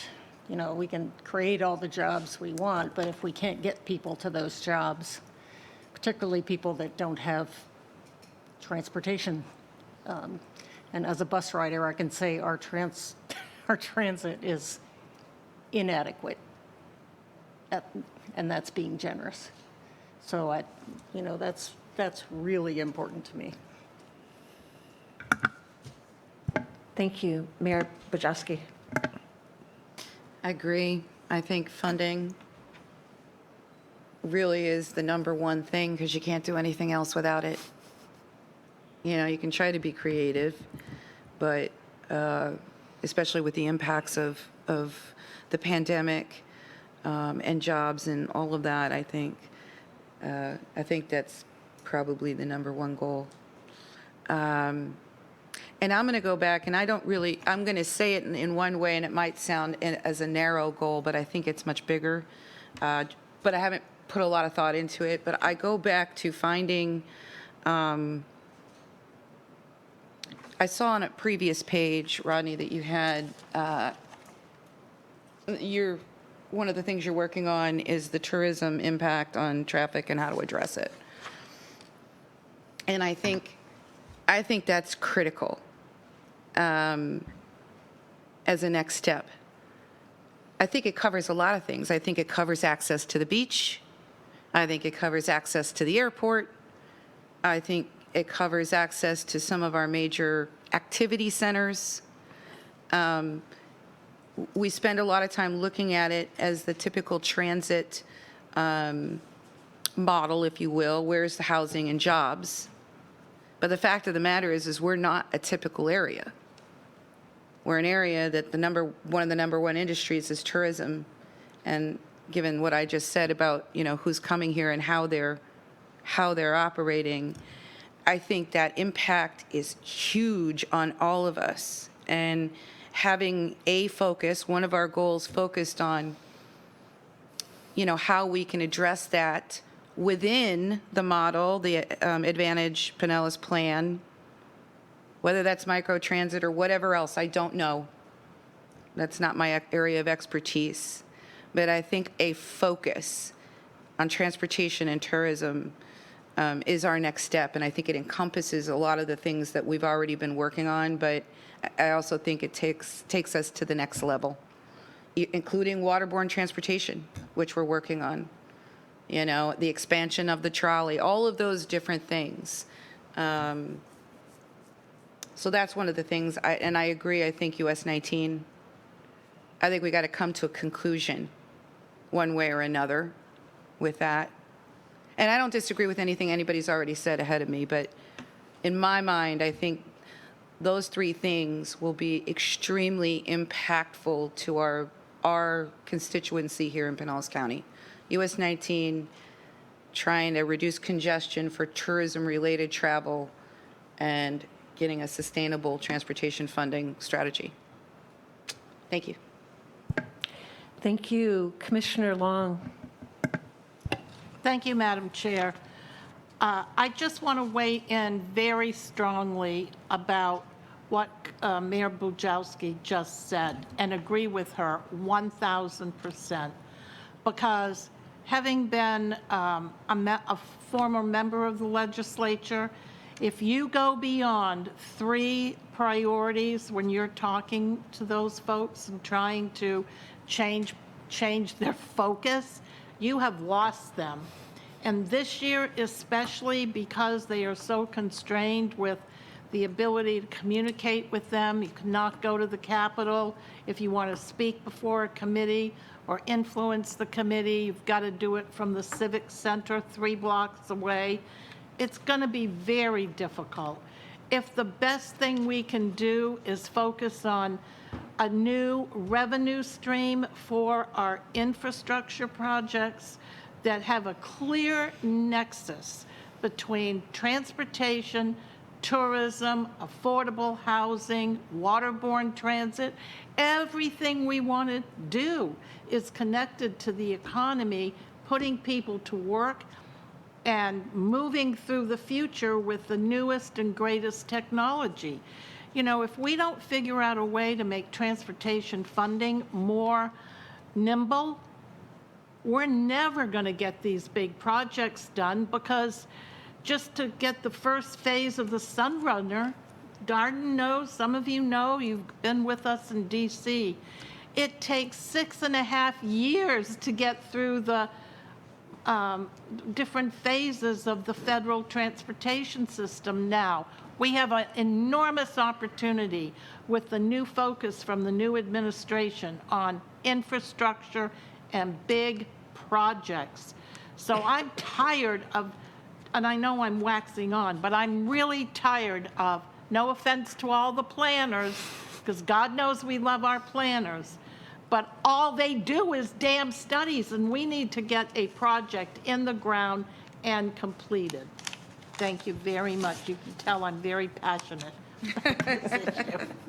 Thank you. I've heard that speech somewhere. What did you say? I've heard that speech. Yeah, well, you're going to hear it a lot. Okay.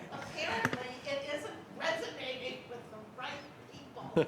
You're in a room full of planners, but I understand exactly what you're saying. Thank you. Okay, Commissioner Mertz, and then Mayor Kennedy.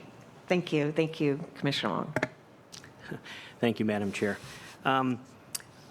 Regarding the number, 3 seems reasonable to me. I agree that if you get more than that, it tends to be, I think, just too overwhelming, in addition to just the fact that, you kind of lose focus after. US 19, I definitely would like to see it completed, or the efforts that we've been working on. Yesterday, I was at USF, which is down in South St. Pete, and I left there at 3 o'clock, trying to get to a 4 o'clock meeting up in Palm Harbor.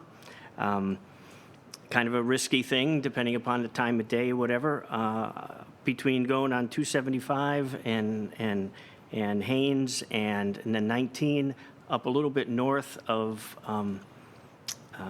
580. Took me an amazingly 18 minutes. And the remainder of the time getting close to basically Curlew through Tampa Road to get slightly north of Tampa Road took me almost 40 minutes. And so it's just the way. It used to be that way. But as time has progressed, as 19 has improved, I mean, there's just been definite improvements. And I know we've discussed that for a while, and I think trying to at least stay the course in that area to at least continue as much on 19 as we can, I think is important. I also echo the jobs. No offense. I don't think we're ever going to raise the necessary money to take care of all the road projects necessary that we need here. I think that the importance of being able to have local businesses and people able to work in your local area is important. And if you have a lot of people that are able to walk to work or take the bike to work or work in your own community, I think that in itself will help alleviate some of the transportation where everybody's seeming to drive very, very long distances. And whereas that might have been something that was more easily said and most people would say no about, over the past year, I always thought that I would have to drive in every day. I think everybody here has had a similar situation. Now, within a 2-week period, we all became incredibly tech savvy. We started Zooming, and a lot of things have been done, and some of the priorities are going to be changing as to A lot of jobs that I thought were going to be necessary are going to be able to be sourced from home.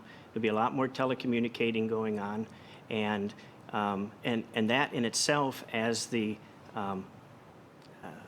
focus of where things settle, whatever this new norm is after this, I think is going to be pretty important. So I understand Mayor Bajoli's,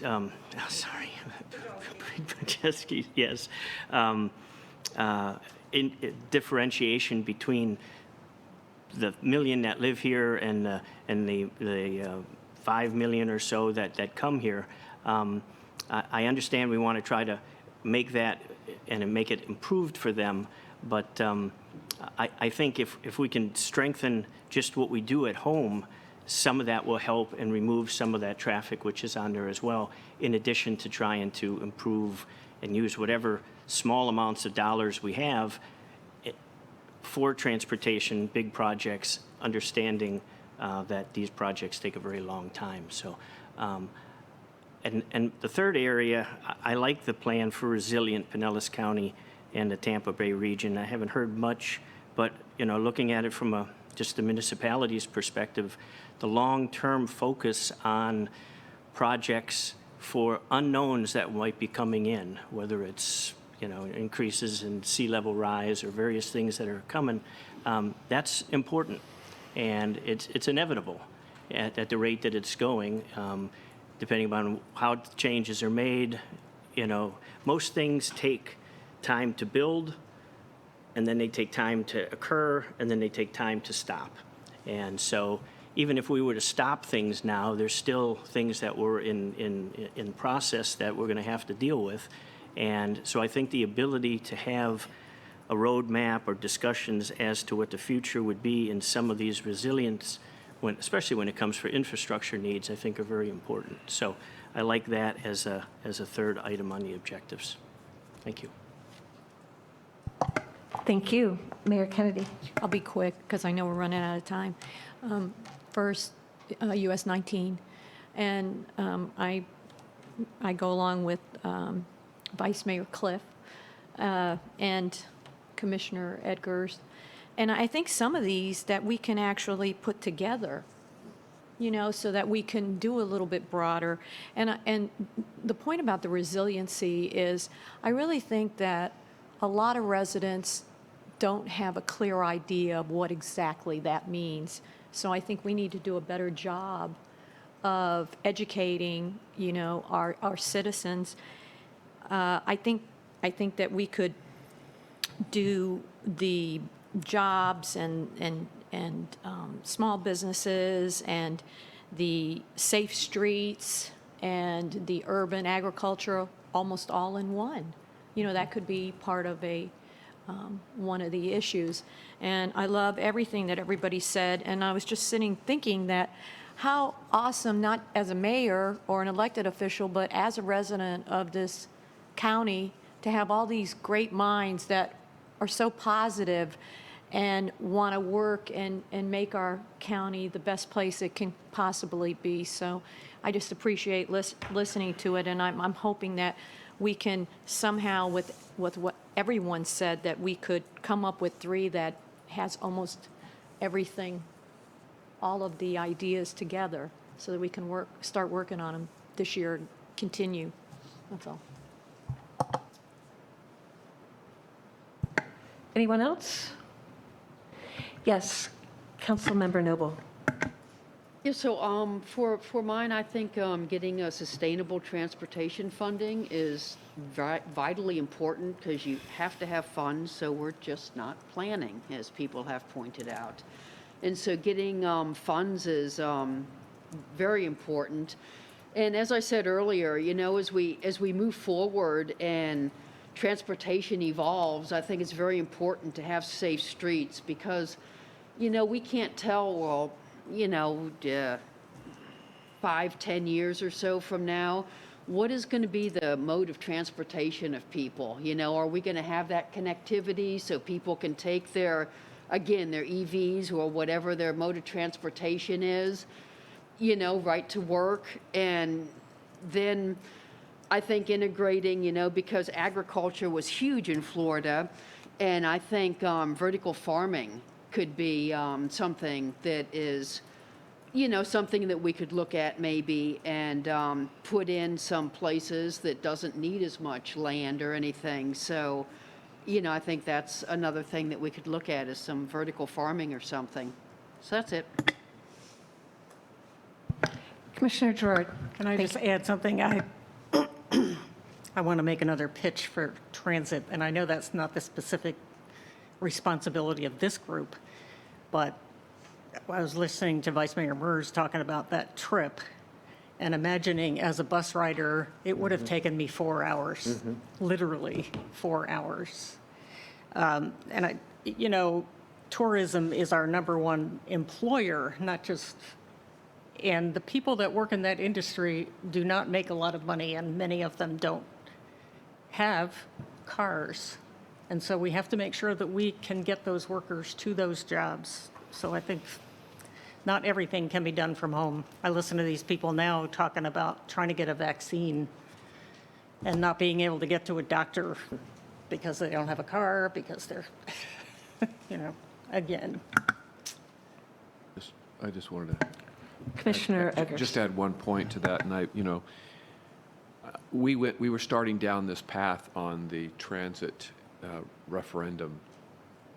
There was a lot of momentum that was perhaps a little bit late, but it was getting some momentum there for the referendum that we were, I guess, had hoped in 2020. And so I don't think there's a problem with that thought process. I think we're all on that kind of page.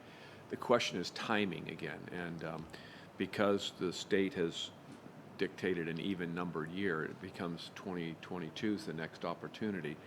We quickly, and everybody seemed to be understanding why we didn't do it last year, because of where we were and where we still are. So it's going to be that's kind of a sensitivity piece that we're just going to have to be very aware of as we move forward this year, because that momentum needs to start, but yet we have to be sensitive to where we are as well. So I don't disagree with your comment. I just think I think we don't probably even need to say that. We all realize that, but anyway, thank you. Clarify, that was a transportation referendum, not just for transit. There was stuff in there for safety and for roads as well. Maybe what we should do now is transition to a little bit of how we go forward as an agency, because this is the third thing that we need feedback from you all on. So thank you very much. We're going to, for the spotlight emphasis areas, we'll huddle as staff and try to make some sense out of what you all just said. But I do think that there are some common themes, and jobs and employment tie everything together, right? So I think we can put something together. Thank you. Go ahead, Roger. Well, I know everyone has been eagerly waiting, anticipating this part of the presentation. So I'll try to be very respectful of your time and the schedule and just cover the high points, but definitely need your feedback on this issue, because this does directly relate on our ability to deliver results for the residents of Pinellas County. So essentially how we're funded, there's a strong relationship between the PPC and the MPO as two separate legal entities. Over the past few years, we feel like we've worked out the kinks in sort of integrating the operations of both legal entities. All of our staff are PPC employees. There's an agreement between the MPO and the PPC for staff services. Getting down into the weeds, essentially the PPC pays everyone's salary, fringe, and so on, and then invoices the MPO for those costs. You can see in the pie chart to the right, we have one executive director, 2 managers, and the rest are technical, finance, and administrative staff.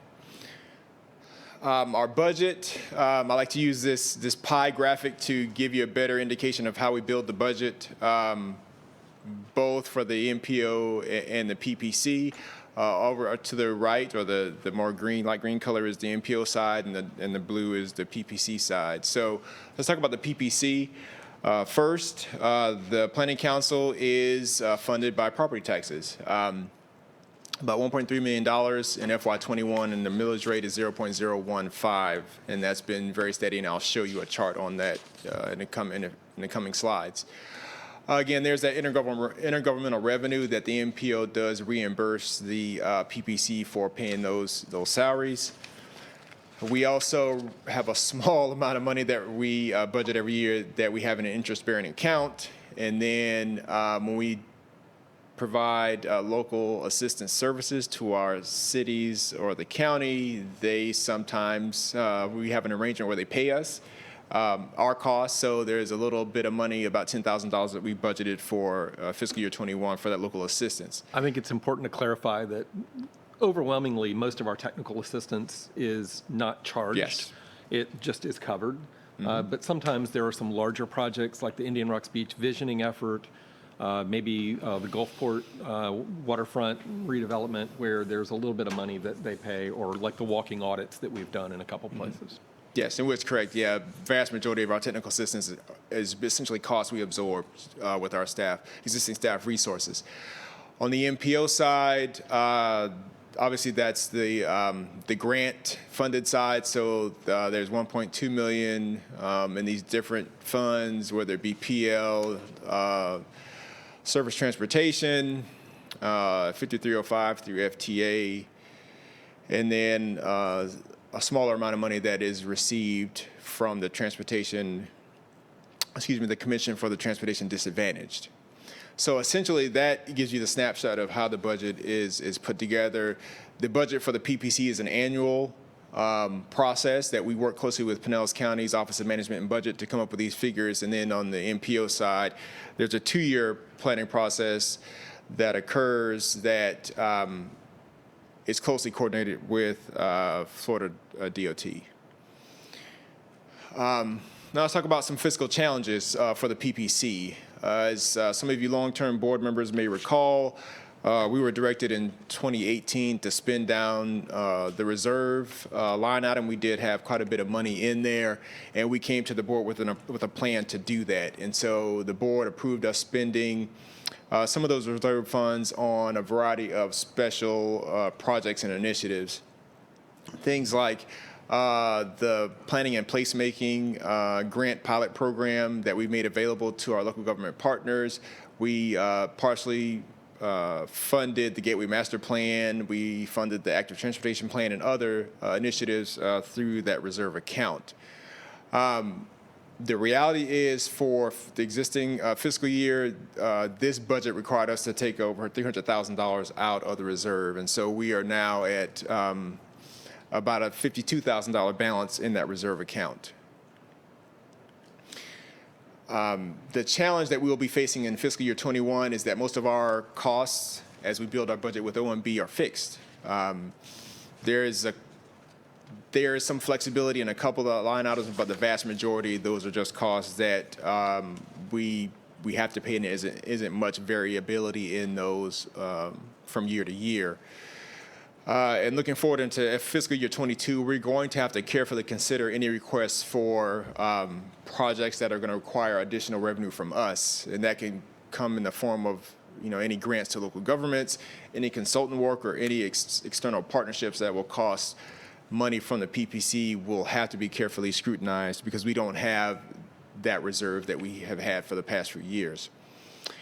One of the costs that has been a significant challenge, and I think I've mentioned this to the board in the past couple years, is our cost allocation plan charges, or essentially the charges that we get from Pinellas County for them providing services to us. So that covers things such as Chelsea Hardy as our county attorney, our access to human resources, and also our GIS services. So as I told you before, we're sort of the go-to agency when it comes to GIS data and analysis, but there is a cost that we incur through the county for having those capabilities. And what you see here on this chart is that those charges have significantly risen since fiscal year 17.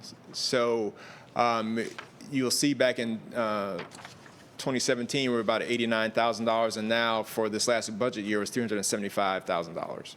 So that cost escalation is something we've just had to absorb over time. And going forward, that's going to be extremely challenging for us to absorb that cost without some adjustment in revenue. Can I ask a question? Yes. So why has it risen so much? The main driver of our cost allocations has been BTS charges. So it's everything from our GIS users, our access to Opus products, those sort of things are just very expensive for us to have access to. And I will predict that that's only going to increase because HR has come to the county saying that they're woefully inadequate in terms of their computerized infrastructure and databases. Opus is a dinosaur. So we would expect, and the county has started down that process of looking at that, I would expect those charges to increase substantially and be shared throughout all the appointing authorities. Okay. What is Opus? It is.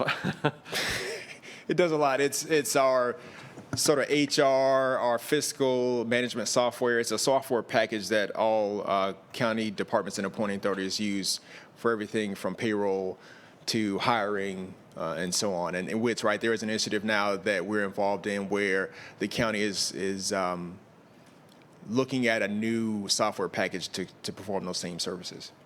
Is it required to use Opus, or do we have the option to come up with something that perhaps won't have such escalation? And our appointing authority is a dependent special district of Pinellas County, so we all have to use Opus. I have a question. Yes. Why can't you, what's the possibility that you can contract with an outside source? I'll address that. I mean, I think there are some things that are certainly possible. We could go independent of the county, but you know, we're tied into the unified personnel system, and Opus is the backbone of the unified personnel system. So all the payroll, all the classifications, job classifications are all embedded within that. So that's just, I mean, we're almost like a department of Pinellas County. We are a dependent special district. We would have to have state legislative changes to go fully independent, I would imagine. You know, our attorney services are much cheaper through this mechanism than they would be if we went independent. So, you know, there's pluses and minuses, but the fiscal minuses, I think, are probably much greater now than any of the pluses. Commissioner. Yeah, I heard some of the things you were saying, but what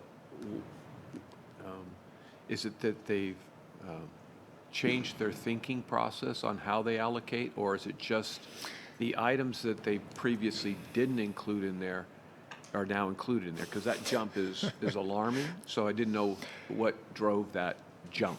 That's a very good question, and I'd say both of your assumptions are correct. In the time that I've been here and dealing with this issue and sort of unpacking the cost allocation plan costs, there is a process that the OMB manages every year, and we have learned that after we merged, there was a lot of confusion as to what we really were. There were assumptions that we were still part of the planning department, so we weren't necessarily being charged for things in the beginning that we should have been. And then we've had separate meetings with OMB, risk management, fleet, others, just sort of be transparent about, no, we're not part of the planning department anymore. This is who we are. This is how we operate. And so that's uncovered some cost adjustments, but at the same time, on the GIS side, Pinellas County has put a lot of resources in the GIS.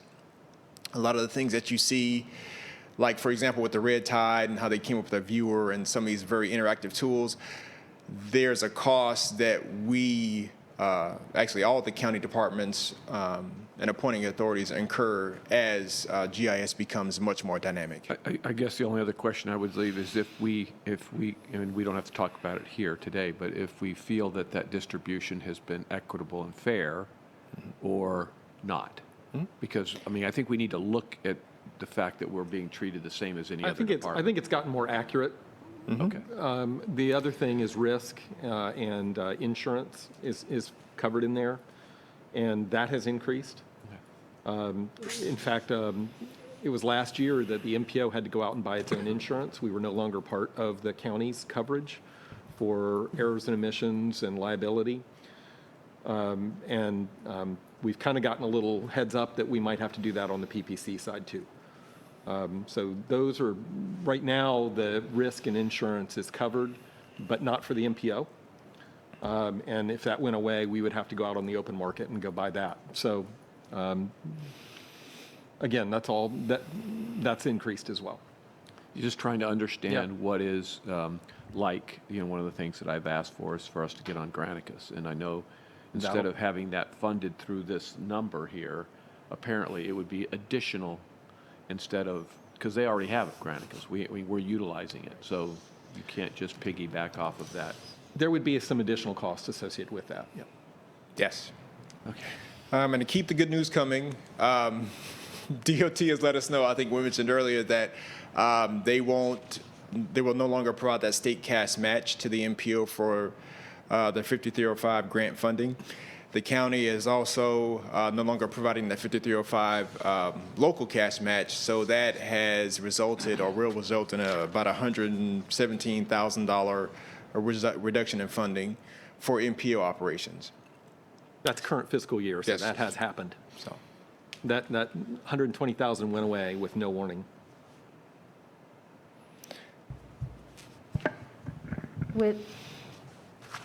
Do you have any comment on why that happened, or Yeah. does that reflect a national trend with other DOTs as well? Not a national trend, a state budget issue. Because of COVID, DOT had to spread the pain all around, and the Metropolitan Planning Program was not omitted. So that reduction in the cash match was what they cut from the Metropolitan Program.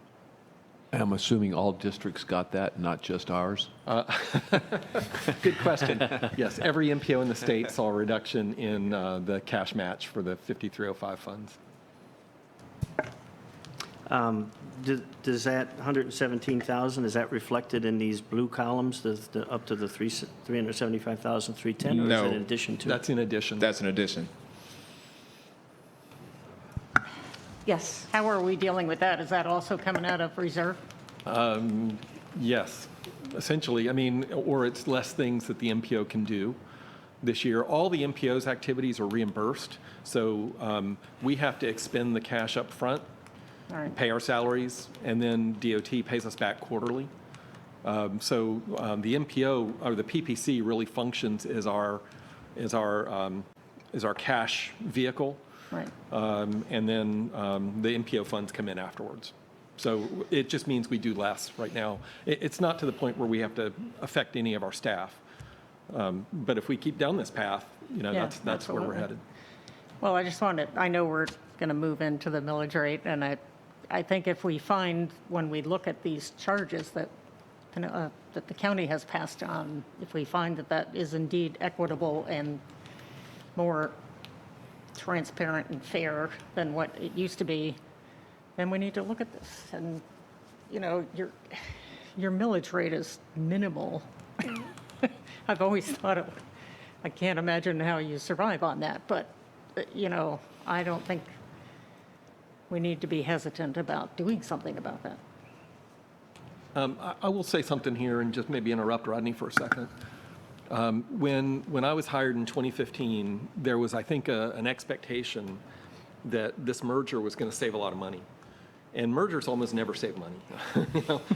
What we did is we became a much more visible and a much more productive and a much more reliable and a much better partner organization. The MPO and the PPC were both doing good things, but they were really on the down low. I mean, seriously, and those of you who served, and I was the consultant to the MPO, so I have some insights into that. They did good work, but they were not as visible as we've become. And the mission changed. I challenged Rodney when he took this position to what does PPC 2.0 look like? Because we are not your grandfather's PPC. We're not the regulatory body as heavy-handed as we used to be. I mean, we used to dictate what cities and counties could and couldn't do. Now we're much more, well, we're here to help you do what you want to do. And that takes a lot more outreach and engagement. The hostility between the MPO and PSTA was legendary in the 90s and 2000s. We are now a model of best practices for coordination between the transit agency and the MPO. We didn't have the TMA leadership group until 2014. There was no regional coordinating mechanism for the 3 counties.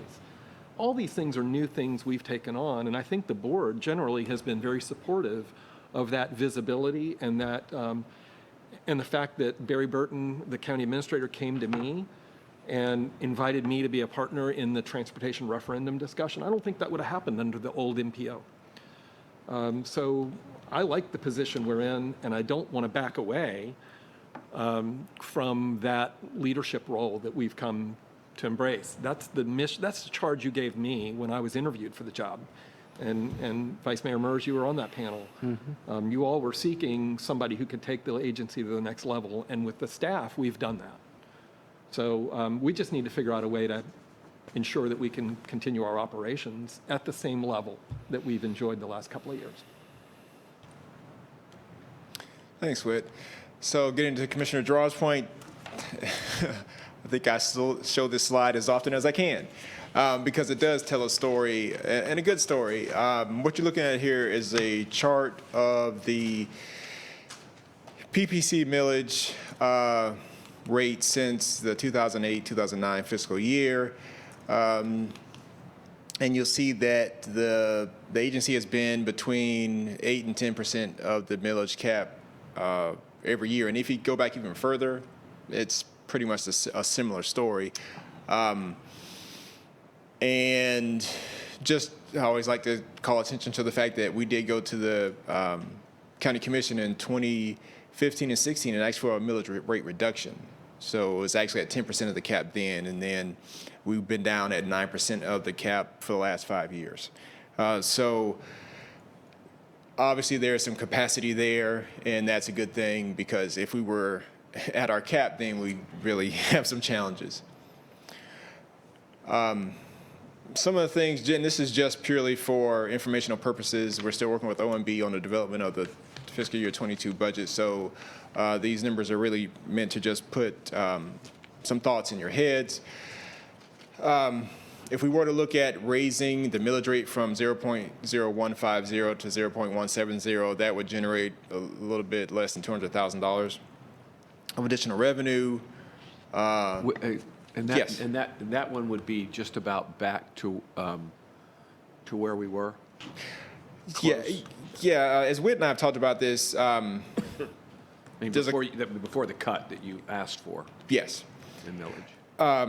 There's a couple thoughts that we've had. You know, there's varying revenue options, but one of the things that we feel strongly about is our ability to be made whole. So to make sure that our revenues are equaling our expenditures, and that would be very important for us, because that would allow for us to continue to maintain the things that we have been doing over the last 5 years. And then there's additional revenue that could be raised as well, depending on where that millage rate ends up being. We also look at the impact of something like that, and we are always very sensitive to the impact on the taxpayer. And so you'll see here that depending on the rate adjustment, you're looking at anywhere between 26 cents to about 78 cents of additional property tax that an average residential single-family homeowner would pay.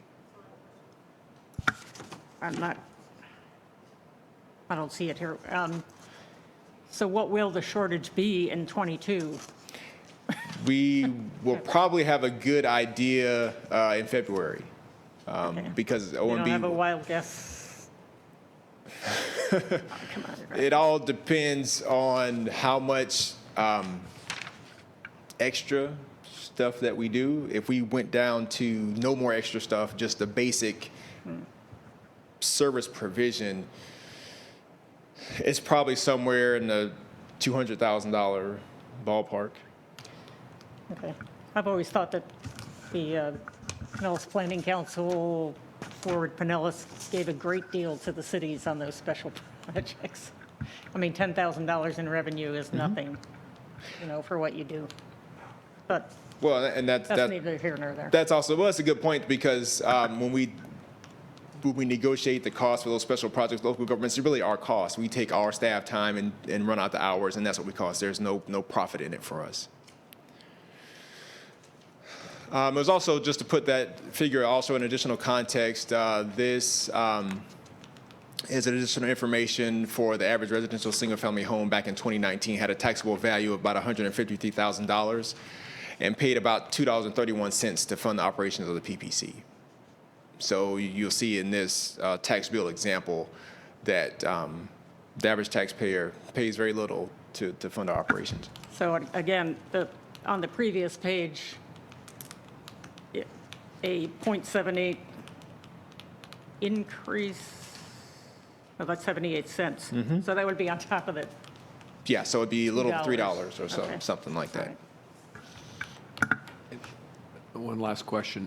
When we look at this again, if you could if we anticipated like a step process over the next 3 years to get up, how would our reserve levels reflect a more gradual, I mean, I know we have to eat more reserves up, but how would that look in 2 or 3 years to get up to the level we need to? Okay.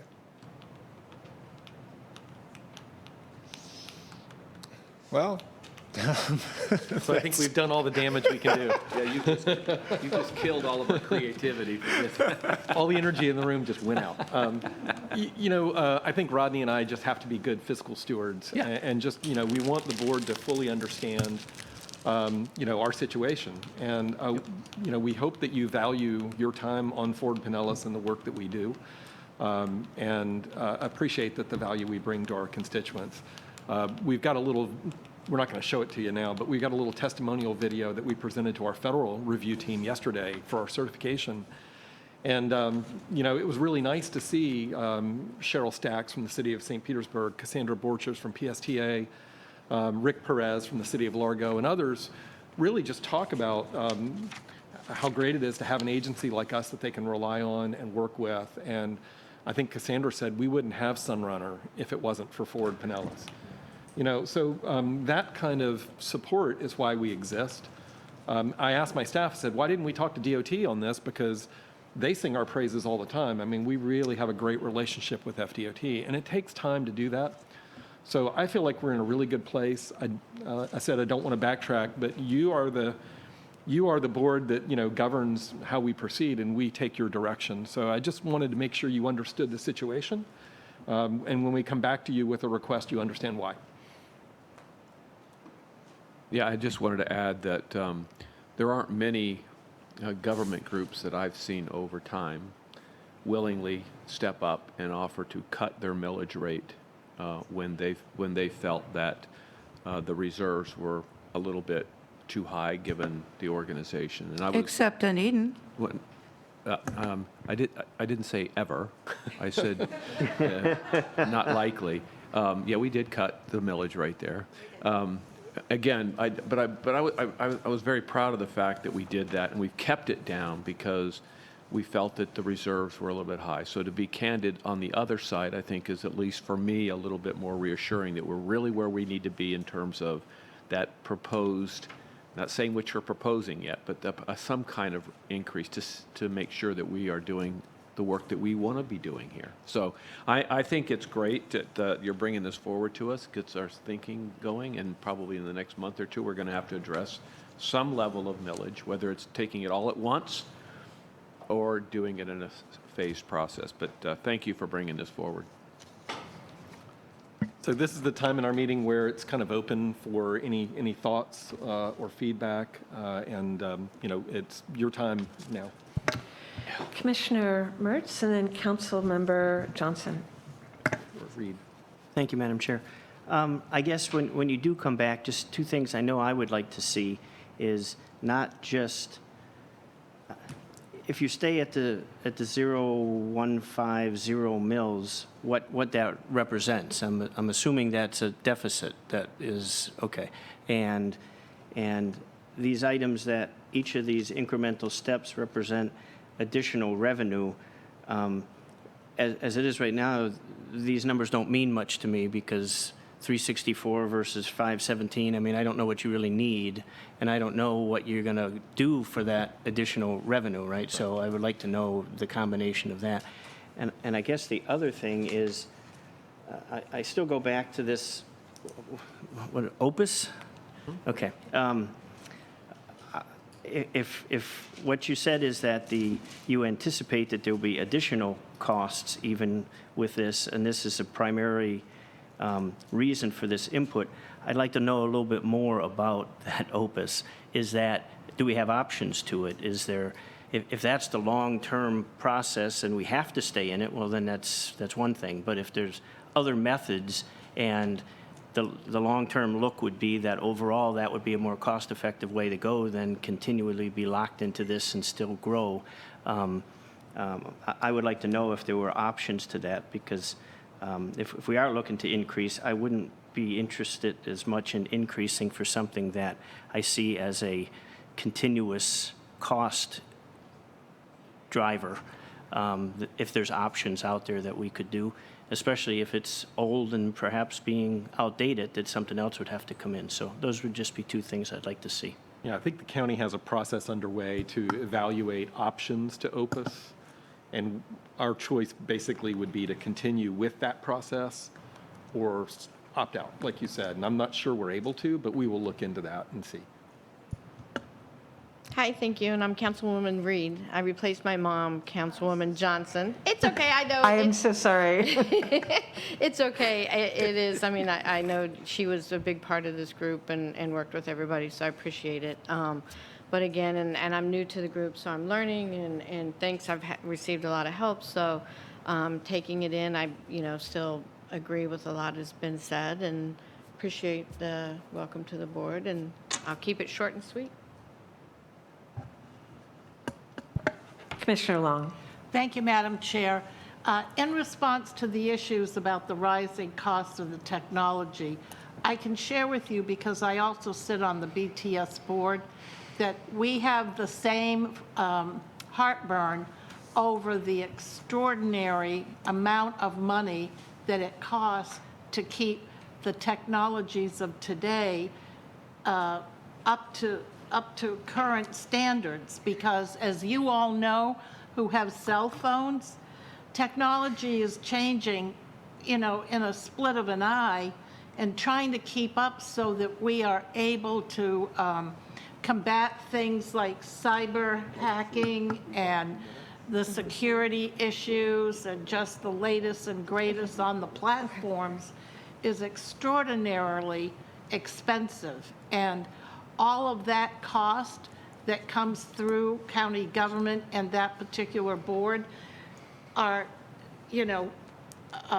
equalized with our partners who are sharing in the cost of that, so that the burden doesn't fall independently on Forward Pinellas or any one of our other partners. All the constitutional officers have the same heartburn every single budget cycle. So this is just the cost of the future, people. We have to get used to it, and we have to find creative and innovative ways to pay for it, because it ain't cheap. Yep. Thank you. And before I go to Commissioner Eggers, just a quick announcement that when we wrap up our meeting today, we'd like to get everybody together to take a quick photo in the gardens outside. So please try to stick around. We've already lost Commissioner Seal, and I'm going to have to leave in just a few minutes for another meeting that I have. Okay, if it doesn't work today, that's fine. All right, thank you. Commissioner Eggers. Yeah, just real quickly, just to wrap up thoughts. First of all, and I'm not just saying it because it's the right time to say it, but I really want to thank our incredible staff. They're just amazing professionals. And, I know that we were really excited when Whit came on board a few years ago. But it really is those folks behind those masks that really make this group go. And I really wanted to say thank you to that. I also want to thank this board, because I can tell you that the county commissioners look to this board on a lot of issues. And it's one of the few boards that we actually get to plug into cities and hear directly from you all. So it's a great board, and I'm so glad that you all are part of it, and thanks for your energy. And then the only other comment I was going to make is kind of where Commissioner Long was going in that, you know, when we're trying to keep turnover in our IT department to a minimum, but I'm sure all of you are very aware, if you go out there on the market for these services, they're out of control high, you know, with cyber issues and new technology issues and everything else. So it is unfortunately it's not expanding at 3% a year. Let's put it that way. These services are very valuable, and we'd like to have some consistency. But anyway, we do our best to keep those costs down. But there's some inevitability that we're dealing with on that front. So those are just some closing comments. But thank you for getting this put together for today. Thank you. Yes. And I would also like to thank WIT and our entire staff. They do such great work. And thank you also specifically for improving the setup today and the dividers for making this a meeting environment a little bit safer. Really appreciate it. Are there any more comments? Mayor Bajowski.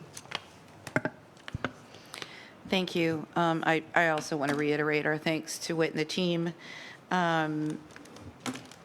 for today, but just reiterate what I said earlier. I think, as Whit, you kind of went over some of the things that you and your team have worked on and how you've transitioned the organization since you came on board and those partnerships. For me personally, I see it with our own city. And I really appreciate that because it was not there before. And just having somebody local that's not a part of the big state and federal bubble trying to get a hold of to be able to say, hey, I've got this problem, can you help me? Even if it's just a matter of making phone calls, I think really makes everybody's life a lot better. And that translates into the ultimate getting a project done. That even if our own city staff is working on, you're helping us. So I, again, just want to reiterate how important that is. Keep it up, and thank you for that. I think, given that, it would kind of be nice periodically at our meetings under your report, director's report, to give us just an update on a couple of those things that you've been working on, just to remind us that you're doing those things. They're not necessarily projects per se, it's just facilitating. Sometimes. I know you've worked with me on a number of things.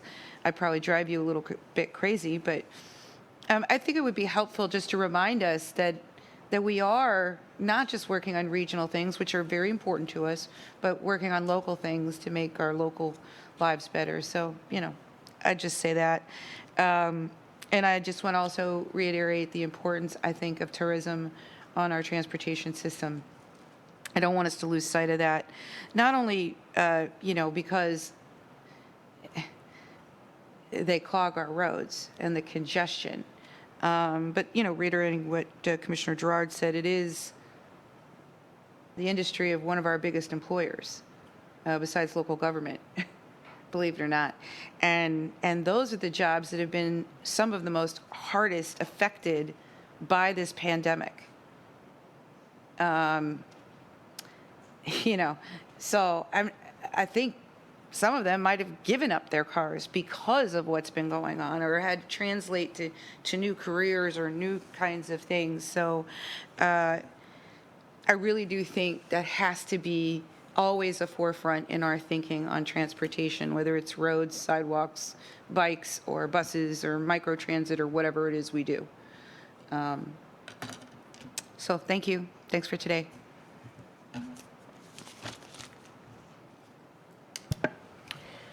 Thank you. Well, seeing that there are not any more hands raised to make comments, I want to thank everybody for today. There's a lot of great food for thought, a lot of great comments, a lot of thoughtful comments that reflect our own personal expertise with the areas that we're from, as well as our regional outlook and our countywide outlook. So thank you very much, and we will adjourn because we're at our ending time now, and I want everybody to have a really beautiful weekend. Thank you.